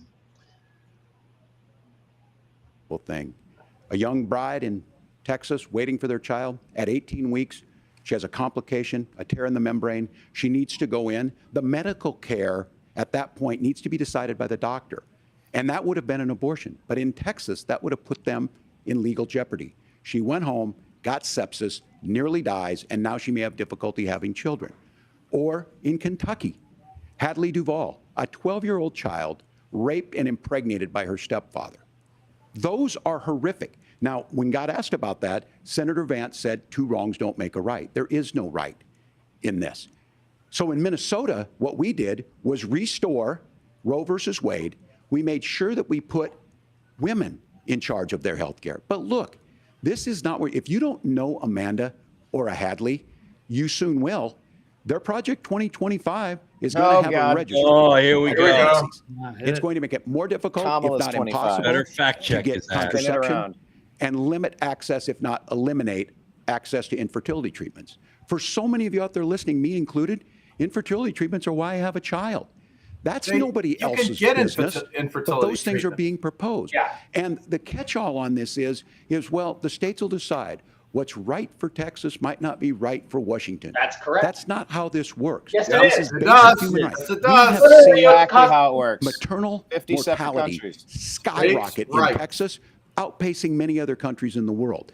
This is about health care. In Minnesota, we are ranked first in health care for a reason. We trust women. We trust Mayo doctors. Clinic. Senator, do you want to respond to the governor's claim? Will you create a federal pregnancy monitoring agency? No, No, certainly we won't. And I want to talk about this issue because I know a lot of Americans care about it, and I know a lot of Americans don't agree with everything that I've ever said on this topic. And, you know, I grew up in a working class family in a neighborhood where I knew a lot of young women who had unplanned pregnancies and decided to terminate those pregnancies because they feel like they didn't have any other options. And, you know, one of them is actually very dear to me. And I know she's watching tonight, and I love you. And she told me something a couple years ago that she felt like if she hadn't had that abortion, that it would have destroyed her life because she was in an abusive relationship. And I think that what I take from that as a Republican who proudly wants to protect innocent life in this country, who proudly wants to protect the vulnerable, is that my party, we've got to do so much better of a job at earning the American people's trust back on this issue where they frankly just don't trust us. And I think that's one of the things that Donald Trump and I are endeavoring to do. I want us as a Republican Party to be pro-family in the fullest sense of the word. I want us to support fertility treatments. I want us to make it easier for moms to afford to have babies. I want it to make it easier for young families to afford a home so they can afford a place to raise that family. And I think there's so much that we can do on the public policy front just to give women more options. Now, of course, Donald Trump has been very clear that on the abortion policy specifically, that we have a big country and it's diverse. And California has a different viewpoint on this than Georgia. Georgia has a different viewpoint from Arizona. And the proper way to handle this, as messy as democracy sometimes is to let voters make these decisions, let the individual states make their abortion policy. And I think that's what makes the most sense in a very big, a very diverse, and let's be honest, sometimes a very, very messy and divided country. You know, again, the answer to this is it's now restored to the constitutional norm, which is that issues that are not, not in the Constitution are decided by the states. And I think the real answer there is this. You say what Donald Trump did and what by working with the Supreme Court, and the Supreme Court, what they did is they made sure that Donald Trump is the furthest between you and your personal medical care as possible. If you like your own personal medical autonomy, that's between you and your state. A president has no business getting between you and how you're going to live and where you're going to live. That's the answer there. Either preventing you from having an abortion or trying to force you to have an abortion. None of those things are his responsibility. And, we believe the people should decide this question, Tim. Why don't you guys believe in the people? That's another answer. Sorry. All right. How'd you think this? Quick point. Okay. As the former president of Tennessee Right to Life, Rutherford County chapter, I can tell you over 98% of abortions are birth control. They have nothing to do with rape. They have nothing to do with health problems, nothing to do with incest. 98% of them. And believe it or not, over 50% of those abortions are the second abortion for the same woman. Okay. Frank Luntz, who knows what Kevin McCarthy tastes like, just tweeted out. They're at the commercial break now. Did you get that? Yeah. At the first commercial break, my VP debate focus group says by a 10-4 margin that JD Vance is winning. All right, let's roll on through. Governor, would you like to respond and also answer the question about restrictions? Yeah, well, the question got asked, and Donald Trump made the accusation that wasn't true about Minnesota. Well, let me tell you about this idea that there's diverse states. There's a young woman named Amber Thurman.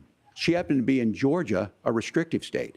Because of that, she had to travel a long distance to North Carolina to try and get her care.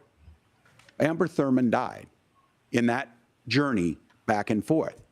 The fact of the matter is, how can we as a nation say that your life and your rights, as basic as the right to control your own body, is determined on geography? There's a very real chance, had Amber Thurman lived in Minnesota, separate DNA, she would be alive today. Yep. That's why the restoration of Roe versus Wade. When you listen to Vice President Harris talk about this subject and you hear me talk about the baby's rights? You hear us talking exactly the same. Donald Trump is trying to figure out how to get the political right of this. I agree with a lot of what Senator Vance said about what's happening. His running mate, though, here's the perfect opening. No, Donald Trump thinks it's Governor, going to be decided by the let people. me ask you about that. He mentioned, it was, I think, referring to a national ban. In the past, you have supported a federal ban on abortion after 15 weeks. In fact, you said if someone can't support legislation like that, quote, you are making the United States the most barbaric pro-abortion regime anywhere in the entire world. My question is, why have you changed your position? Well, Nora, first of all, I never supported a national ban. I did when I was running for Senate in 2022 talk about setting some minimum national standard. For example, we have a partial birth abortion ban in place in this country at the federal level. I don't think anybody's trying to get rid of that, or at least I hope not, though I know that Democrats have taken a very radical pro-abortion stance. But Nora, you know, one of the things that changed is in the state of Ohio, we had a referendum in 2023, and the people of Ohio voted overwhelmingly, by the way, against my position. And I think that what I learned from that, Nora, is that we've got to do a better job at winning back people's trust. So many young women would love to have the federal families. government's So business. many young women They don't also need to see win anything. unplanned pregnancy as something that's going to destroy their livelihood, destroy their education, destroy their relationships. And we have got to earn don't people's take your trust clothes back. off. And that's why Donald Trump and I are that. committed to pursuing pro-family policies, making child care more accessible, making fertility treatments more accessible, because we've got to do a better job at that. And that's what real leadership is. Governor, your response. I'm going to respond on the pro-abortion piece of that. No, we're not. We're pro-women. We're pro-freedom to make your own choice. We know what the implications are to not be did make a choice. Women having miscarriages, women not getting the care. Sports. He's pro-ball. He's pro-ball. He wants to sacrifice babies is what he wants to do. The women did make a choice. God, just admit it. In unsafe sex I got pregnant. That's the reality. Science has made a lot of advancements. We figured out what causes that. Yeah, we know what causes pregnancy. We're pretty sure about it, and it's voluntary. It's voluntary. Isn't it setting on the toilet seat? Isn't that how you get pregnant? Yeah, that's how you do it. Yeah, and you know how you keep from getting pregnant, ladies? You take an aspirin. Yeah, and you hold it between your knees. That's how you get pregnant. The issue here, though, again, is look. It doesn't matter what I think. Steve's right. The federal government should not be involved in this issue whatsoever. It's a states' rights issue. The Supreme Court has ruled, and they were correct to rule that way. That's all. You know what? That was another opportunity to explain. I don't know how constitutionalist JD Vance is. But yeah, like just saying that our nation is essentially 50 separate countries where they figure out what they want to do. There's supposed to be a very light footprint of federal presence. Whatever these Democrats are about, they're shutting you down during COVID. They're doing this during COVID. Like hammer him. Like redirect and use it against them. And how come they never bring up how many women die from having the abortion? Or they never bring that up. They say, oh, so-and-so died because she had to go to North Carolina from South Carolina. They never tell you how many pass away from getting the abortion. Right. Blake, you're pretty silent on this. I feel you have a differing opinion. What do you think? Why do you think Kamala Harris never had any kids? Because she used to be a dude. Blake? Well, I could have seen JD Vance slam this Walz on this issue. I'm disappointed again. Same thing that happened under Trump. They never called for a nationwide abortion ban, even though they act like it is. I think 15 weeks sounds like a pretty reasonable thing without getting too far down the rabbit hole. Also, let them get away with that Project 2025 bullshit, which should have called them out on that one. You got to smack that down. Yeah. All right, back to it. Physicians feeling like they may be prosecuted for providing that care. And as far as making sure that we're educating our children and giving them options, Minnesota's a state with one of the lowest teen pregnancy rates. We understand that too. We know that the options need to be available, and we make that true. We also make it, we're a top 3 state for the best place to raise children. But these two things to try and say that we're pro-children, but we don't like this, or you guys are pro-abortion, that's not the case at all.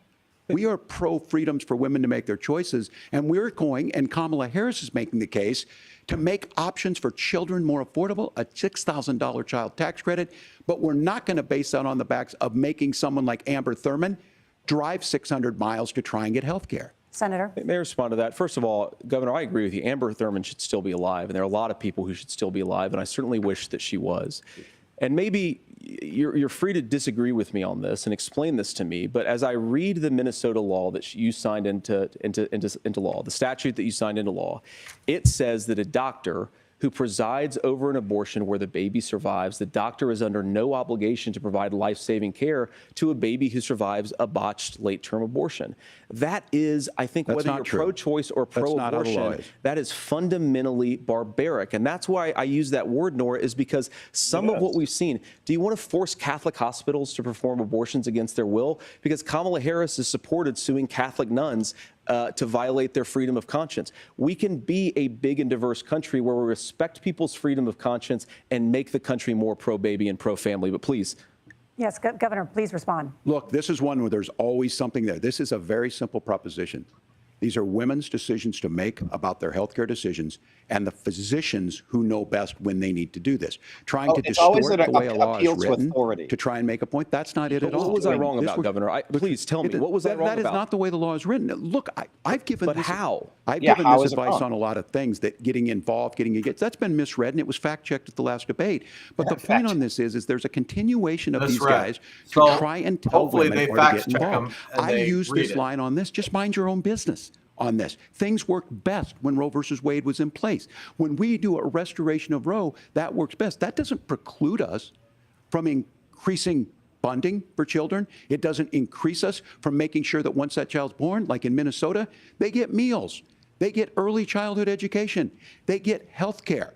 So the hiding behind we're going to do all these other things when you're not proposing them in your budget. Kamala Harris is proposing them. She's proposing all those things to make life easier for families. I asked a specific question, Governor. You gave me a slogan as a response. It's not the case. It's not true. That's not what the law says. So in what way? It with President Trump. What does it say? In what way was it wrong? Gentlemen, there's a lot to discuss. We have to move on, and we're going to be right back with much more of the CBS News vice presidential debate in just a moment. Okay. What's all this depth?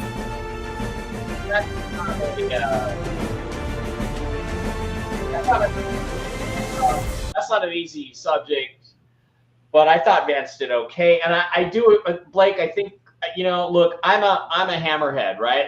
If it was me, I would crush this fucking guy at every turn, but then all the women would go, "Oh, Mike Barrett is so mean, and he's just picking on him," So I got a feeling Vance is really playing a little jujitsu here. He's being the nice guy while he is slaughtering him on the points. Blake, that's kind of how I feel about it. So I think that's the strategy he's using. All right, Anybody have any response? Well, I'll just say that issue. That's not. Look, this has turned into a testosterone party of Republicans, and it's the women are the party of the Democrats. It's not complete, of course, but it's gone that way. It's not an issue that is really going to poll super well for Republicans. And he had a chance to say, Trump is the furthest between you and your healthcare as possible. Once again, like that's the line. That's exact. I'm so sick of these guys. I'm sick of him already because it's none of the federal government's business, period. He has nothing to stand on. He has no business getting involved as a federal legislator. It's a states' right issue, and he should have shut his freaking mouth. Yep. Exactly right. All right, let's get back to it. Us local law enforcement and local authorities to make those decisions. I think in some cases the answer is going to be yes, and in some cases the answer is going to be no. And the details really matter here, of course. For example, if a kid steals a gun, that's going to be different than if a parent hands over a gun knowing that their kid is potentially dangerous. But look, I want to just sort of speak as a father of three beautiful little kids, and our oldest is now in 2nd grade. And like a lot of parents, we send our kids to school with such hope and such joy and such pride at their little faces on the first day of school. And we know, unfortunately, that a lot of kids are going to experience this terrible epidemic of gun violence. And of course, our hearts go out to the families that are affected by this terrible stuff. And we do have to do better.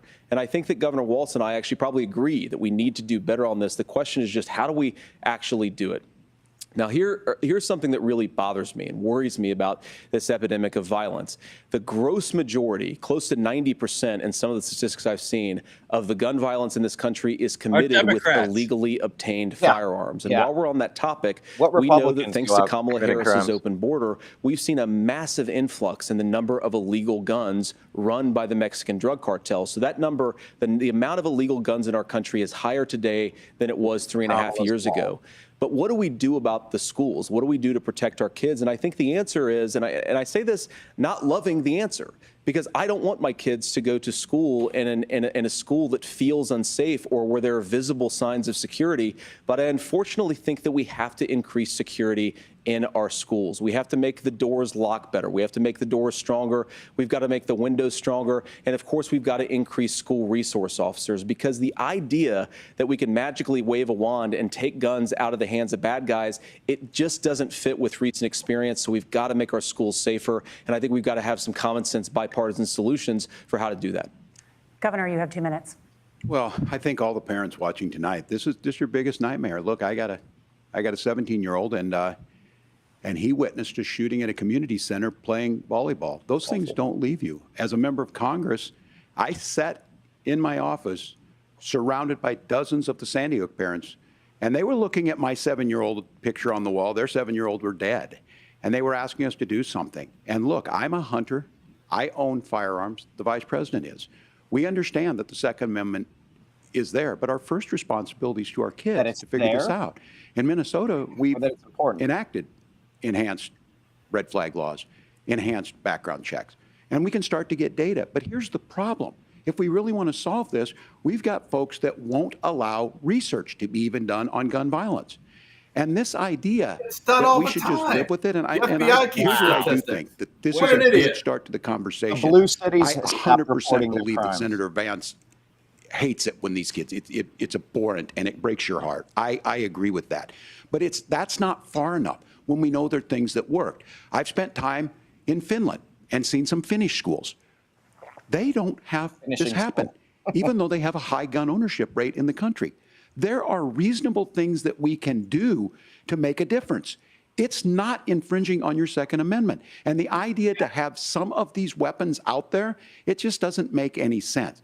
Kamala Harris, as an attorney general, worked on this issue. She knows that it's there. No one's trying to scaremonger and say we're taking your guns, but I ask all of you out there, do you want your schools hardened to look like a fort? Yeah. Is that what we're we going have to go into your home? There's countries around the world that their children aren't practicing. Just everything important to protect it. They're being killed. We owe it to them to get a fix. These are things that shouldn't be that difficult. You can still keep your firearms, and we can make a difference. We have to. If you're listening tonight, this breaks your heart. Senator. Tim, first of all, I didn't know that your 17-year-old witnessed a shooting. And I'm sorry about that, and I hope that he's doing okay. Christ have mercy. It is awful. And I appreciate what Tim said, actually, about Finland. Because I do think it illustrates some of the frankly, weird differences between our own country's gun violence problem and Finland. Is, okay, first of all, we have way higher rates of mental health abuse or mental health substance abuse. We have way higher rates of depression, way higher rates of anxiety. We unfortunately have a mental health crisis in this country that I really do think that we need to get to the root causes of, because I don't think it's the whole reason why we have such a bad gun violence problem, but I do think it's a big piece of it. Another driver of the gun violence epidemic, especially that affecting our kids, it doesn't earn as many headlines, but is the terrible gun violence problem in a lot of our big cities. And this is why we have to empower law enforcement to arrest the bad guys, put them away, and take gun offenders off the streets. I think there's a whole host of things that we can do here, but I do think at our schools we've got to talk about more security. Senator, thank you. Governor, you previously opposed an assault weapons ban, but only later in your political career did you change your position. Why? Yeah, I sat in that office with those Sandy Hook parents. I've become friends with school shooters. I've seen it. Look, the NRA, I was an NRA guy for a long time. They used to teach gun safety. Friends with school shooters. What a knucklehead. What a knucklehead. Just said I've become friends with school shooters. Sometimes I talk a lot. I'm a knucklehead. I don't do things right. I'm not that good. What the hell is an assault rifle? Yeah. Yeah. They can't even define what a woman is. Guys, the thing we're missing here is I've become friends with school shooters. That's really bad. Unless he's talking about actually going into some sort of thing that I'm unaware of. That's a huge flub. That's weird. Yeah. Because he probably was friends with him. He was probably friends with the hitmen that went after football practice. Trump. That's not where we live today. And several things I want to mention on this is talking about cities and where it's at. The number one where the most firearm deaths happen in Minnesota are rural suicides. And we have an epidemic of children getting guns and shooting themselves. And so we have, and we should look at all of the issues. Making sure folks have health care and all that, but I want to be very careful. This idea of stigmatizing mental health, just because you have a mental health issue doesn't mean you're violent. And I think what we end up doing is we start looking for a scapegoat. Sometimes it just is the guns. People who don't have mental health issues, and there are things that you can do about it. But I do think that this is one, and I think this is a healthy conversation. I think there's a capacity to find solutions on this that work, protect the Second Amendment, protect our children. That's our priority. Gentlemen, thank you. Margaret? Thank you, Nora. Let's turn now to the top contributor to inflation, the high cost of housing and rent. There's a shortage of more than 4 million homes in the United States, and that contributes to the high housing prices. Really shady. Governor Walz, the Harris campaign promises a $25,000 down payment assistance for first-time home buyers and a $10,000 tax credit. They also promise to build 3 million new homes. Where are you building these homes, and won't handing out that kind of money just drive up prices higher? No, it's not handing out. We have, first, let me say this. This issue of housing, and I think those of you listening on this, the problem we've had is that we've got a lot of folks that see housing as another commodity. It can be bought up, it can be shifted, it can be moved around. Those are not folks living in those houses. Those of you listening tonight, that house is a big deal. I bought and owned one house in my life. My mom still lives in the house where I was. And when I think of a house, I'm thinking of Christmas services after midnight mass where you go with your family. We need to make it more affordable. And one of the things, as I said, this program that the Vice President is pushing forward and bringing a new way of approaching this is something we're doing in Minnesota from that lead. We in the state invested in making sure our housing was the biggest investment that we'd ever made in housing. It starts to make it easier. We cut some of the red tape. Local folks, look, we can't do it at the federal level, but local folks make it easier to build those homes. And then that down payment assistance. I can tell all of you out there, one of the, certainly for me, using the GI Bill was one thing, but a veteran's home loan, the big thing about a veteran's home loan is you don't have to pay the down payment.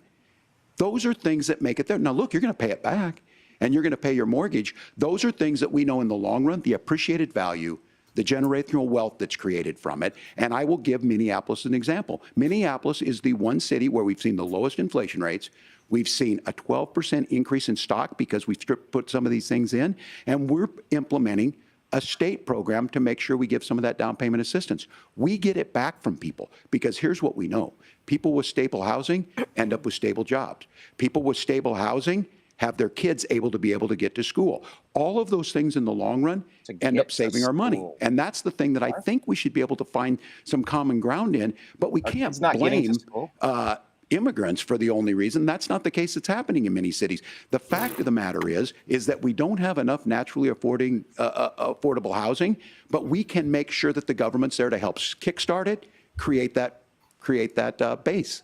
Governor, your time is up. Senator Vance, as far as your campaign's position, the promise is to seize federal lands to build homes, remove regulation, provide tax breaks, and cut back on immigration, which you say pushes up prices. Where are you going to build all the new homes you're promising, and what part of any of this plan will provide immediate Federal relief? You have 2 land. minutes. Well, first of all, Tim just said something that I agree with. We don't want to blame immigrants for higher housing prices, but we do want to blame Kamala Harris for letting in millions of illegal aliens into this country, which does drive up costs, Tim.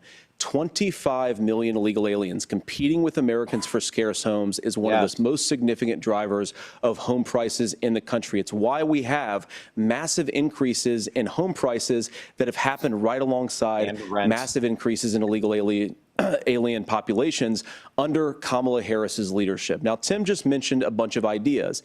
Now, some of those ideas I actually think are halfway decent, and some of them I disagree with. But the most important thing here is Kamala Harris is not running as a newcomer to politics. She is the sitting vice president. If she wants to enact all of these policies to make housing more affordable, I invite her to use the office that the American people already gave her, not sit around and campaign and do nothing while Americans find the American dream of homeownership completely unaffordable. Now, you asked, Margaret, what would immediately change the equation for American citizens if you lower energy prices? As Donald Trump says, drill, baby, drill. One of the biggest drivers of housing costs, aside from illegal immigration, is, think about it. If a truck driver's paying 40% more for diesel, then the lumber he's delivering to the job site to build the house is also going to become a lot more expensive. If we open up American energy, you will get immediate pricing relief for American citizens, not, by the way, just in housing, but in a whole host of other economic goods, too. Senator Vance, you still have 23 seconds there. Do you want to answer Can I have it? where? Yeah. Governor, we will get to you in a moment. But, Senator, where are you going to seize the federal lands? Can you clarify? Well, what Donald Trump has said is we have a lot of federal lands that aren't being used for anything. They're not being used for national park. They're not being used, and they could be places where we build a lot of housing. And I do think that we should be opening up building in this country.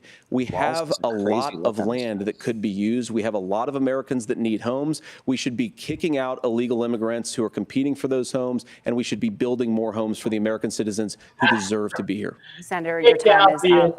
Governor, I do want to let you respond to the allegation that the Vice President is as far as letting in the housing itself. Well, I think it would be cool for Elon and Vivek and like for the Brain Trust to come up with, we got a couple hundred acres sitting here, let's build a cool city. What would a cool like we're stuck with ancient infrastructure from Boston just because it's always been there on cobblestone roads and stuff. I don't know. Yeah. It's kind of cool to start from scratch and not make it all woke and trash. Make it cool. Make it good. Whatever that is. You're talking infrastructure. I don't want the federal government involved. I mean, that's why everything is so screwed up today. You know, if we had a free, fair economy, right? I mean, you can't even get a loan to build a home. You have to jump through all these hoops because of the federal government. I don't want them in my wallet. I don't want them in my backyard. I want to be able to do what I want to do. It's federal, state, and local governments that are all trying to get money out of you, Brooks. Your expertness. I'm building a house right now, and I can tell you I've built 21 houses, my 21st house that I've built. The Democrats passed laws making it illegal for homeowners to borrow money from banks to build their own homes. It's against the law. And that means that I have to go to a general contractor to have my house built, which adds about 40% to the cost of the house. So I had to go all the way to Scottsville, Arizona, to a private company to borrow the money to build my own house. Which is ridiculous. It is absolutely ridiculous. And the Democrats put, I'm not kidding, 10,000 custom home builders out of a job overnight in North Carolina with that law. Okay. And it's that way nationwide. Nationwide. Yep. Well, of course, that's not true. And again, then you it's have the affecting facts. I housing guess we prices. agreed not to fact check. I'll check it. That look, crossings are down compared to when Donald Trump left office. But it's again blaming and not trying to find the solution. I was going to ask though on this question, are we going to drill and build houses in the same federal land? And I think when people hear federal lands, these are really important pieces of land. Now, Minnesota doesn't have a lot of federal lands. I know in the western part of the countries we do. There's not a lot of federal lands in and around Minneapolis, for example. So the issue is I don't understand the federal lands issue unless we see this, and I worry about this as someone who cares deeply about our national parks and our federal lands. Look, Minnesota, we protect these things. We've got about 20% of the world's fresh water. These lands protect. They're there for a reason. They belong to all of us.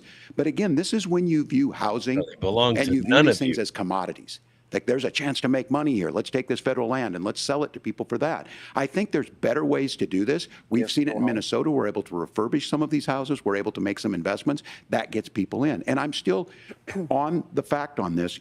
Economists, Senator Vance, you said you don't like the economists. Which economists are saying that it is immigrants that's adding to the cost? Governor, all your time is up. But Senator, on that point, I'd like for you to clarify. There are many contributing factors to high housing costs. What evidence do you have that migrants are part of this? Are you problem? serious? Well, there's What a Federal evidence? Reserve 25 study that million we're happy to supply share and after the demand. debate. We'll put it up on social my media, God, actually, that this is really drills down on the connection between increased levels of migration, especially illegal immigration, and higher housing prices. Now, Supply of and course, demand. Margaret, that's not the entire driver of higher housing prices. It's also the regulatory regime of Kamala Harris. Look, we are a country of builders. We're a country of doers. We're a country of explorers. But we increasingly have a federal administration that makes it harder to develop our resources, makes it harder to build things, and wants to throw people in jail for not doing everything exactly as Kamala Harris says they have to do. And what that means is that you have a lot of people who would love to build homes who aren't able to build homes. I actually agree with Tim Walz. We should get out of this idea of housing as a commodity. But the thing that has most turned housing into a commodity is giving it away to millions upon millions of people who have no legal right to be here. What are the federal regulations? I deal with this as a governor. You can very quickly reply. I'm sorry. I get this as a governor, and I don't necessarily disagree with that in some cases, many of those are local. Many of them are state. I don't know which ones are federal, but I think whenever we talk regulations, people think they can get rid of them. I think you want to be able to get out of your house in a fire. I think you want to make sure that it's fireproof and those types of things. So which are the regulations? Because the vice president's not responsible for those. Congress writes those. Governor, thank you. Gentlemen, we have a lot to get to. You're passionate about the housing crisis, I can tell. But Nora? Thank you. One of the top problems facing Americans is the high cost of health care. Senator Vance, at the last presidential debate, former President Trump was asked about replacing the Affordable Care Act. In response, he said, "I have concepts of a plan." Since then, Senator, you've talked about changing how chronically ill Americans get health insurance. Can you explain how that would work? And can you guarantee that Americans with pre-existing conditions won't pay more? Democrats don't have to answer specifics. Of course, Why do we're going to Republicans cover must have to? Americans with pre-existing conditions. In fact, a lot of my family members have gotten health care. I believe, members of my family actually got private health insurance, at least for the first time, switched off of Medicaid onto private insurance for the first time under Donald Trump's leadership. And I think that, a lot of people have criticized this concepts of a plan remark.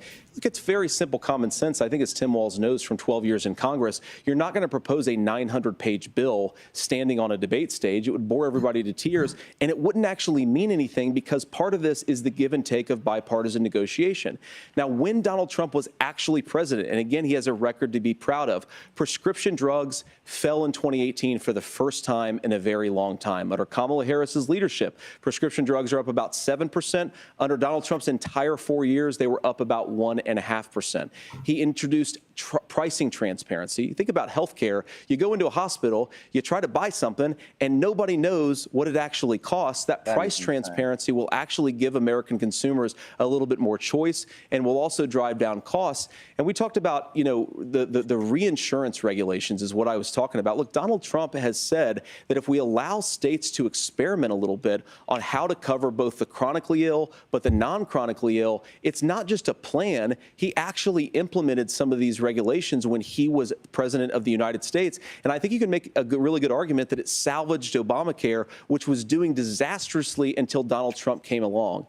And I think this is an important point about President Trump. Of course, you don't have to agree with everything that President Trump has ever said or ever done. But when Obamacare was crushing under the weight of its own regulatory burden and healthcare costs, Donald Trump could have destroyed the program. Instead, he worked in a bipartisan way to ensure that Americans had access to affordable care. It's not perfect, of course, and there's so much more that we can do, but I think that Donald Trump has earned the right to put in place some better health care policies. He's earned it because he did it successfully the first time. Governor?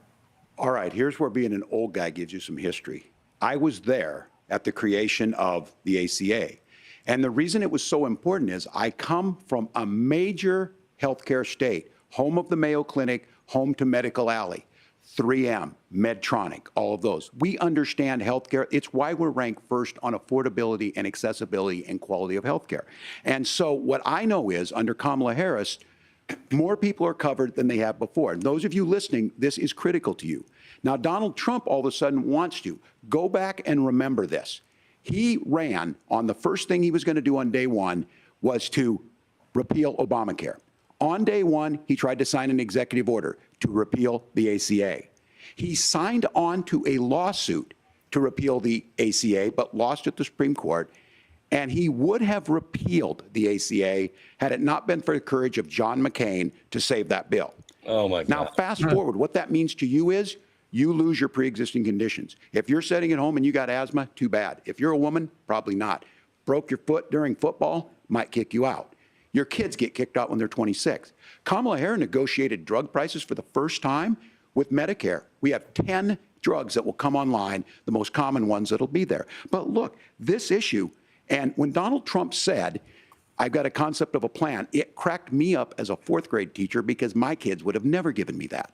But what Senator Vance just explained might be worse than a concept, because what he explained is pre-Obamacare. And I'll make this as simple as possible because I have done this for a long time. What they're saying is, if you're healthy, why should you be paying more?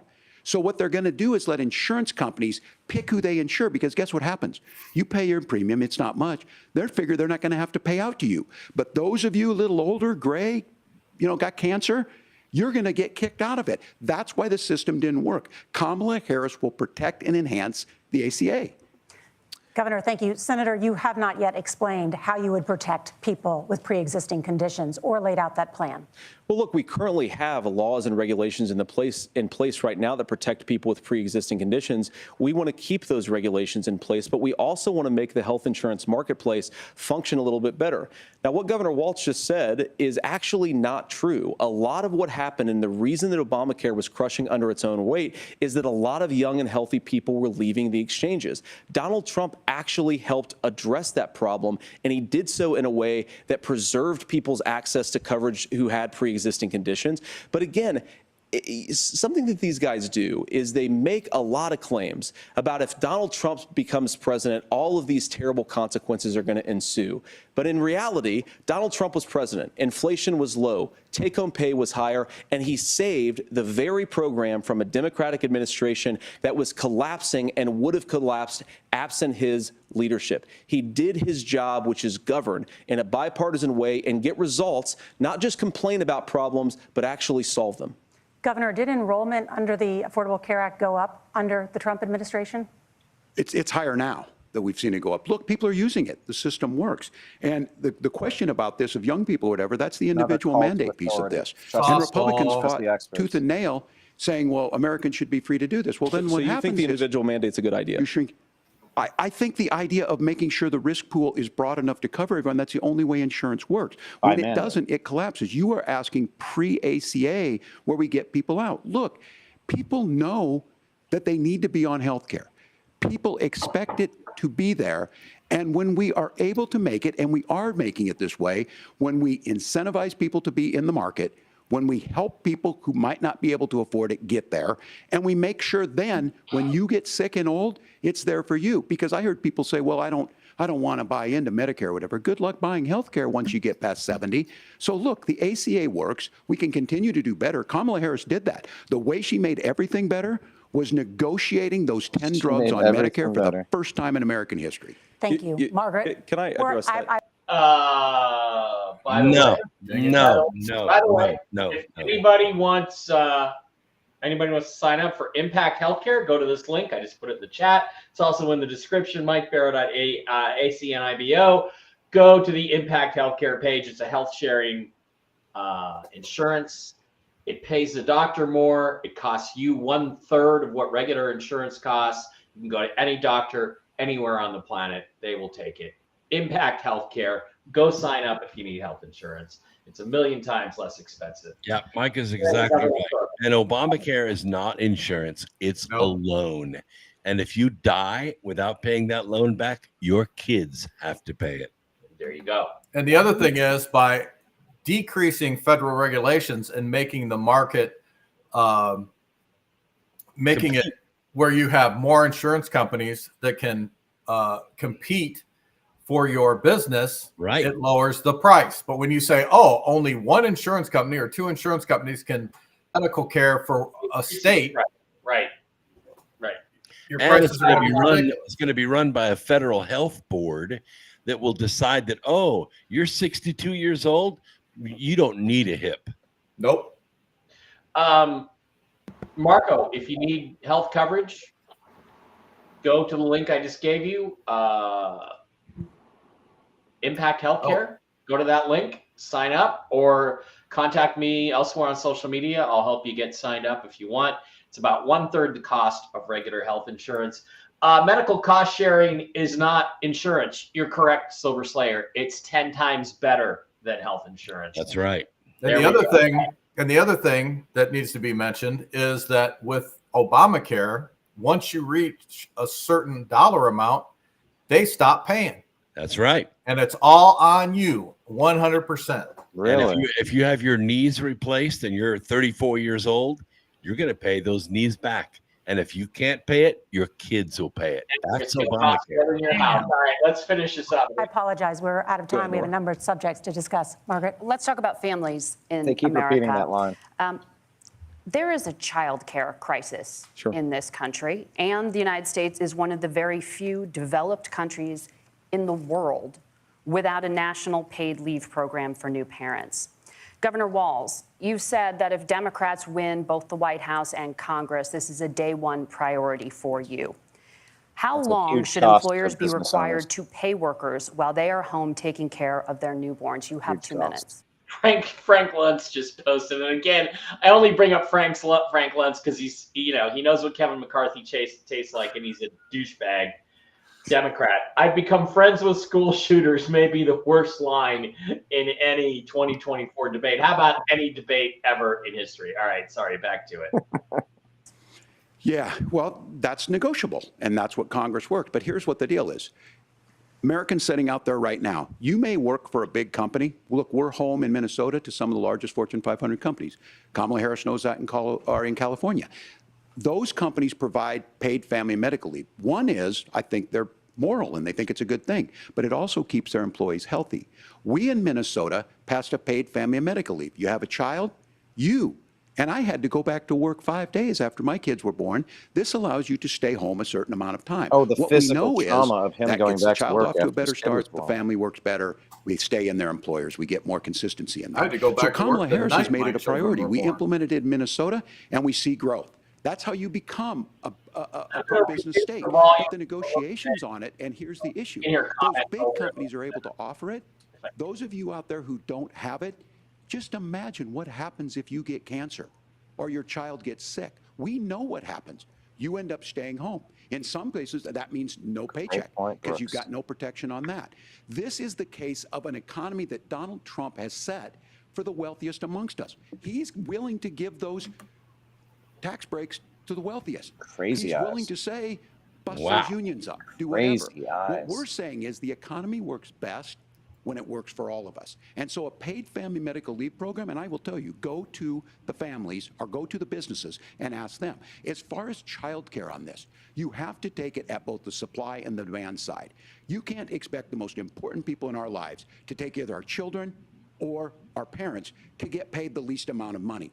And we have to make it easier for folks to be able to get into that business and then to make sure that folks are able to pay for that. We were able to do it in Minnesota, and I'm still telling you this. We were listed as the best state. We're still in crisis on this. A federal program of paid family and medical leave and help with this will enhance our workforce, enhance our families, and make it easier to have the children that you want. Governor, your time is up. Senator, do you support a national paid leave program? And if so, for how long should employers be mandated to pay their employees while they are home taking care of their newborn? You have 2 minutes. Yeah, well, first of all, Margaret, a number of my Republican colleagues and some Democrats, too, have worked on this issue. And I think there is a bipartisan solution here because a lot of us care about this issue. I mean, look, I speak from this very personally because I'm married to a beautiful woman who is an incredible mother to our 3 beautiful kids, but is also a very, very brilliant corporate litigator. And I'm so proud of her. But being a working mom, even for somebody with all of the advantages of my wife, is extraordinarily difficult.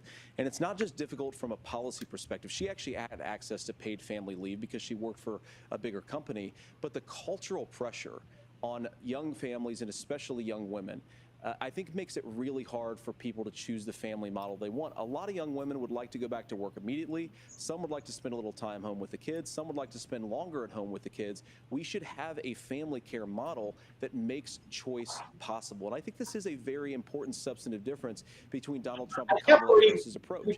I mean, look, if you look at the federal programs that we have to support paid family leave right now, the community development block grant, and there's another. First of all, how about lowering taxes so that you can afford to live on one income? Right. One kind of child care model. Yes, boost the value of our currency instead of inflating it. Maybe you live in a rural area or an urban area and you'd like to get together. Again, I don't want the federal government involved in this kind of thing. That makes the most sense. You don't get access. Lower the taxes, stay out of our bedrooms. Because you know what's going to happen? Employers will stop hiring women of childbearing age. You got it. Yep. I would.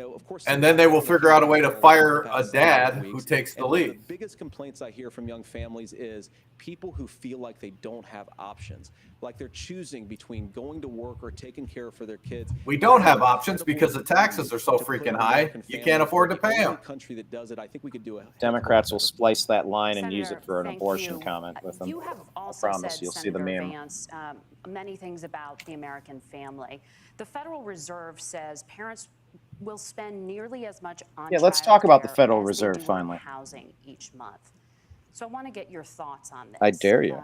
President Trump recently said, as much as childcare is talked about as being expensive, it's relatively speaking not very expensive compared to the kinds of numbers we'll be taking in. Is President Trump committed to the $5,000 per child tax credit that you have described? You have 1 minute. Well, what President Trump said, Margaret, I just want to defend my running mate here a little bit, is that we're going to be taking in a lot of money by penalizing companies for shipping jobs overseas and penalizing countries who employ slave laborers and then ship their products back into our country and undercut the wages of American workers. That's good. It's the heart of the Donald Trump economic plan. Cut taxes for American workers and American families. Cut taxes for businesses that are hiring and building companies in the United States of America, but penalize companies and countries that are shipping jobs overseas. Right on. The economic proposal. And I think what President Trump hard to argue with that. In this additional revenue with higher economic growth, we're going to be able to provide paid family leave, child care options that are viable and workable for a lot of American families. No tax on tips, no tax on overtime, no tax on Social Security. The overtime is brilliant. The tax was matched by the Democrats. It washed away. And I'll go one further. If instead of having this mandatory family leave, if you have a child, no taxes for one of the people who are in the family until the child reaches a certain age. Yeah, how about a tax holiday for 2 years if you have a baby? Thank you, Senator. Governor Walz, your ticket also has some child care tax credit proposals. Do you think Congress will agree to the $6,000 credit for newborns and $3,000 credit for children over the age of 6, as your campaign has promised? Is that realistic?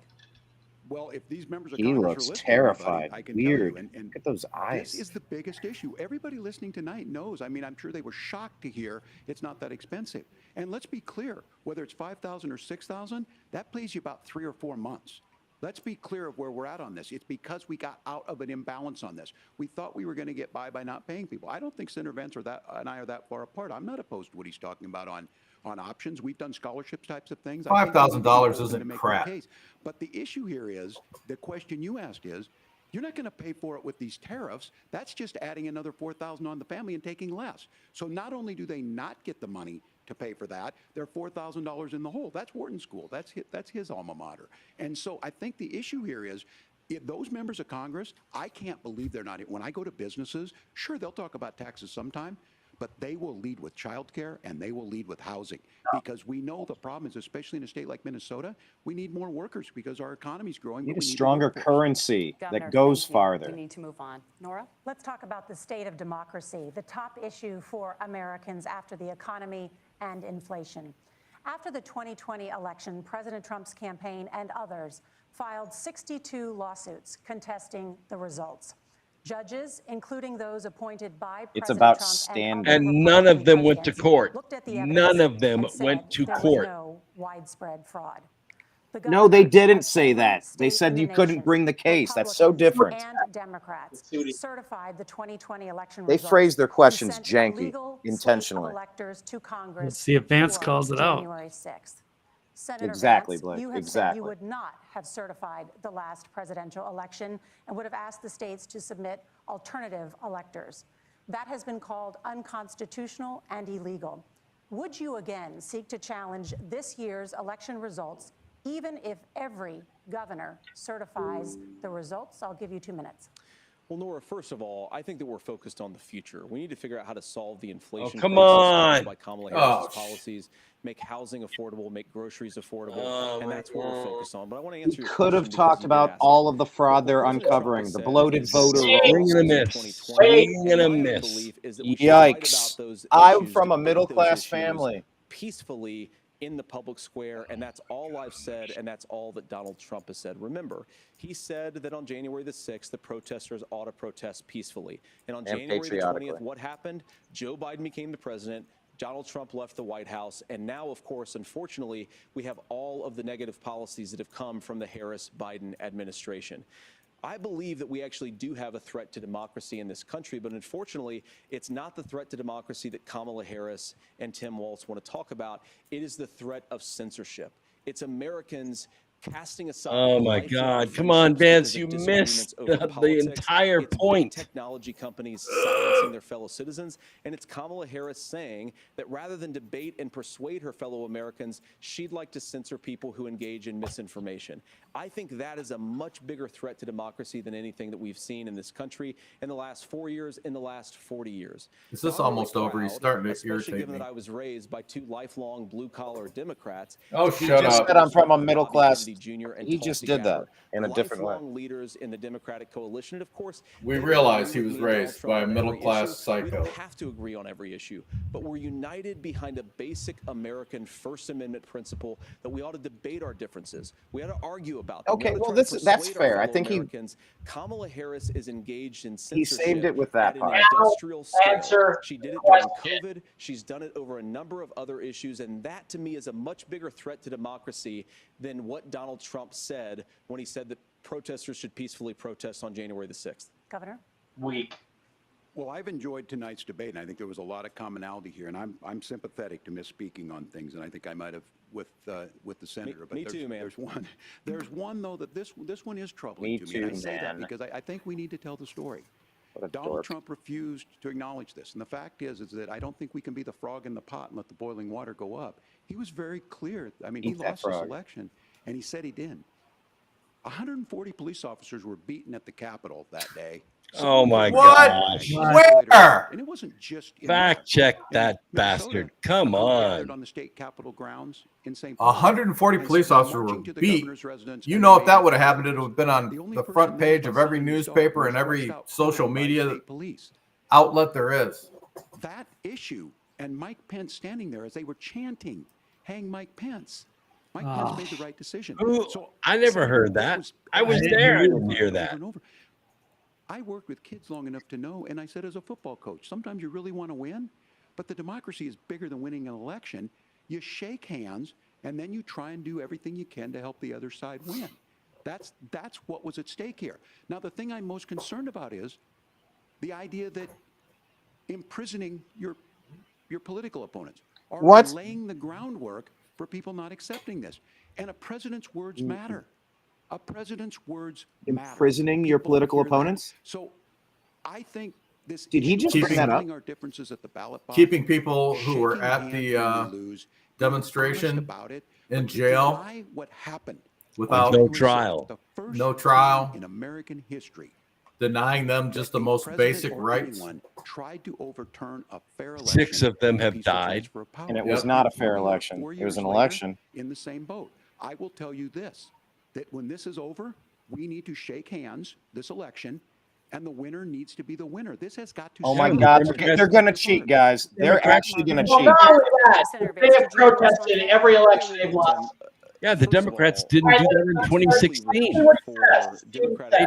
They didn't do it in 2016. They went to war with Trump for 4 years. Gave over power on January the 20th, as we have done for 250 years in this country. We are going to shake hands after this debate and after this election. And of course, I hope that we win, and I think we're going to win. But if Tim Walz is the next vice president, he'll have my prayers, he'll have my best wishes, and he'll have my help whenever he wants it. But we have to remember that for years in this country, Democrats protested the results of elections. Hillary Clinton in 2016 said that Donald Trump had the election stolen by Vladimir Putin because the Russians bought like $500,000 worth of Facebook ads. This has been going on for a long time. And if we want to say that we need to respect the results of the election, I'm on board. But if we want to say, as Tim Walz is saying, that this is just a problem that Republicans have had, I don't buy that. Yeah. Governor. January 6th was not Facebook ads. And I think a revisionist history on this. Look, I don't understand how we got to this point. But the issue It's called a coup. It's called a coup. Trump can do it. And all of us say there's no place for this. You overthrew Trump by fortifying the election. This idea that there's censorship to stop people from threatening to kill someone, threatening to do something, that's not censorship. Censorship is book banning. Who threatened to kill who? Trying to kill someone. Who threatened to kill? I'm going to thank Senator Vance. I think this is the conversation they want to hear. And I think there's a lot of agreement. But this is one that we are. Posted by Donald Trump. Oh, wow. Trump Vance 24, not friends of school shooting. 2020 election. Tim, I'm focused on the future. Did Kamala Harris censor Americans from speaking their mind in the wake of the 2020 COVID situation? That is a damning non-answer. It's a damning non-answer for you to not talk about censorship. Obviously, Donald Trump and I think that there were problems in 2020. We've talked about it. I'm happy to talk about it further. But you guys attack us for not believing in democracy. The most sacred right under the United States democracy is the First Amendment. You yourself have said there's no First Amendment right to misinformation. Kamala Harris wants to use the power of government and big tech to silence people from speaking their minds. That is a threat to democracy that will long outlive this present political moment. I would like Democrats and Republicans to both reject censorship. Let's persuade one another. Let's argue about ideas, and then let's come together afterwards. You can't yell fire in a crowded theater. That's the test. Come on. Test. Tim, fire in a crowded theater. You guys wanted to kick people off of Facebook for saying that toddlers shouldn't wear masks. Senator, the governor does have the floor. Fire in a crowded theater. That is criticizing the policies of the government, which is the right of every American. Senator, the governor does have the floor for 1 minute to respond to you. Yeah. Well, I don't run Facebook. What I do know is the feds do run Facebook. Bullshit. And now bullshit. I'm pretty shocked by this. They even admitted it. Facebook even admitted it. It's not a debate. Yep. It's not anything anywhere that was laughable. other than in Donald Trump's world. Because look, when Mike Pence made that decision, they had special hotlines election to censor people. That's why Mike Pence isn't on this stage. What I'm concerned about is, you know what the response to this is? You ever notice that Mike Pence is the only member of the Trump administration who hasn't been investigated and charged by your DOJ? I wonder why that is, Tim. That's a good answer for that one. Stop. Don't let them use Pence. Where is the firewall with Donald Trump? Where is the firewall if he knows he could do anything, including taking an election and his vice president's not going to stand to it. That's what we're asking you, America. Will you stand up? Will you keep your oath of office, even if the president doesn't? And I think Kamala Harris would agree. She wouldn't have picked me if she didn't think I would do Crazy that, eyes again. because of Crazy course that's eyes. what we would do. Yep. So America, I think you've got a really clear choice on this election of Yeah. who's going Do to a- honor that democracy. Do a snapshot of and the who's gonna screen. honor Donald You look Trump. crazy. He looks reasonable. Is up. Done Yeah. deal. Thank you, gentlemen. Oh, We will be right back with both of our That's okay. candidates. Trust The me. CBS It's News Yeah. all Vice over Twitter. The Presidential crazy eyes are all Yeah. over. Walz lost to the split screen. Oh, yes, he did. You mean W.C. Fields? Yeah. Vice presidential debate. It is now time for the closing statement. Senator Go Vance away, kid. won You the bother virtual me. coin toss and Good elected to editing. go last. So Governor Walz, you are first. You have 2 minutes. Yeah, Thank good. you, Senator Vance. Thank you to CBS News. And most importantly, thank you to all of you. If you're still up and the folks who miss Dancing with Our Stars, I appreciate it. But look, And the all you sport of shooters. democracy matters. It matters that you're here. And I'm as surprised as anybody of this coalition that Kamala Harris has built. From Bernie Sanders to Dick Cheney. Oh, She's so come on. grassroots. She's so grassroots. Yeah, nobody shows up to hear her speak. She has to pay people $600 a day. All right, let's bus them in. Believe in a Guys, I want to positive hear future of this country, and one where our politics can be better than it is. And I have to tell you that that better than it is the sense of optimism that there can be an opportunity economy that works for everyone, not just to get by, but to get ahead. And the idea that freedom really means something, not the freedom of government to be in your bedroom or exam room, but the freedom for you to make choices about yourself. Now, look, we all know who Donald Trump is. He's told us, and as Maya Angelou said, believe him when he told you that. His first inaugural address talked about American carnage, and then he spent 4 years trying to maybe do that. Senator Vance tonight made it clear he will stand with Donald Trump's agenda. He will continue to push down that road. Excuse me. Kamala Harris gives us a different option. Now, I'll have to tell you, I'm going to be careful about the quotes, but there's one that Senator Stand with Vance said Obama. that does resonate with me. He said, Donald Trump makes the people I care about afraid. A lot of America feels that way. We don't need to be afraid. Franklin Roosevelt was right. All we have to fear is fear itself. Kamala Harris is bringing us a new way forward. She's bringing us a politics of joy. She's bringing real solutions for the middle class. Oh my God, and he she's said it. centering you at the heart of that. All the while asking everyone, join this movement, make your voices heard. Let's look for a new day where everybody gets that opportunity and everybody gets a chance Everybody. to thrive. I humbly ask for Chicken your in vote every on pot. November 5th for Kamala Harris. Governor Walz, thank you. Senator Vance, your closing statement. Well, I want to thank Governor Walz, you folks at CBS, and of course the American people for tuning in this evening. And one of the issues we didn't talk about was energy. And I remember when I was being raised by my grandmother, when she didn't have enough money to turn on the heat some nights because Ohio gets pretty cold at night and because money was often very tight. And I believe, as a person who wants to be your next vice president, that we are a rich and prosperous enough country where every American, whether they're rich or poor, ought to be able to turn on their heat in the middle of a cold winter night. That's gotten more difficult thanks to Kamala Harris's energy policies. I believe that whether you're rich or poor, you ought to be able to afford a nice meal for your family. That's gotten harder because of Kamala Harris's policies. I believe that whether you're rich or poor, you ought to be able to afford to buy a house. You ought to be able to live in safe neighborhoods. You ought to not have your communities flooded with fentanyl. And that, too, has gotten harder with because of Kamala Harris's policies. Now, I've been in politics long enough to do what Kamala Harris does when she stands before the American people and says that on day one, she's going to work on all these challenges I just listed. She's been the vice president for 3.5 years. Day one was 1,400 days ago, and her policies have made these problems worse. Yep. Now, I believe that we have the most beautiful country in the world. I meet people on the campaign trail who can't afford food, but have the grace and generosity to ask me how I'm doing and to tell me they're praying for my family. What that has taught me is that we have the greatest country, the most beautiful country, the most incredible people anywhere in the world. but they're not going to be able to achieve their full dreams with the broken leadership that we have in Washington. They're not going to be able to live their American dream if we do the same thing that we've been doing for the last 3.5 years. We need change. We need a new direction. We need a president who has already done this once before and did it well. Please vote for Donald Trump. And whether you vote for me or vote for Tim Walz, I just want to say I'm so proud to be doing this, and I'm rooting for you. God bless you, and good night. Senator Vance, thank you. And thank you both for participating in the only vice presidential debate of this election cycle. I'm Margaret Brennan. And I'm Nora O'Donnell. And a reminder, there are just 35 days until Election Day. Please. Yeah. Yeah, I think Vance had a few base hits, maybe a double, but no homers. Nope. I don't agree with that. I think he had a couple of home runs, and I think Walz basically hit himself in the nuts with his own. There you go. I thought it was a massacre.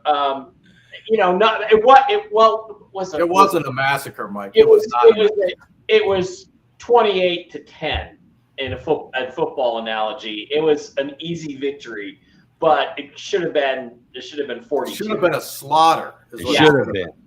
Okay, Steve, go ahead if you have something. No, it should have been a slaughter. I mean, the fact that, Vance kept repeating himself, he was walking away from the issues. He was, insisting like Walz that the federal government needs to get involved in the abortion process, et cetera, et cetera. Sorry, my computer is acting up.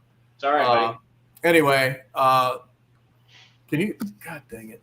Anyway, so the whole point being that, the whole point being is that I think he dropped the ball. He should have went for the throat and stopped trying to be, Mr. Nice Guy and pandering to Walz.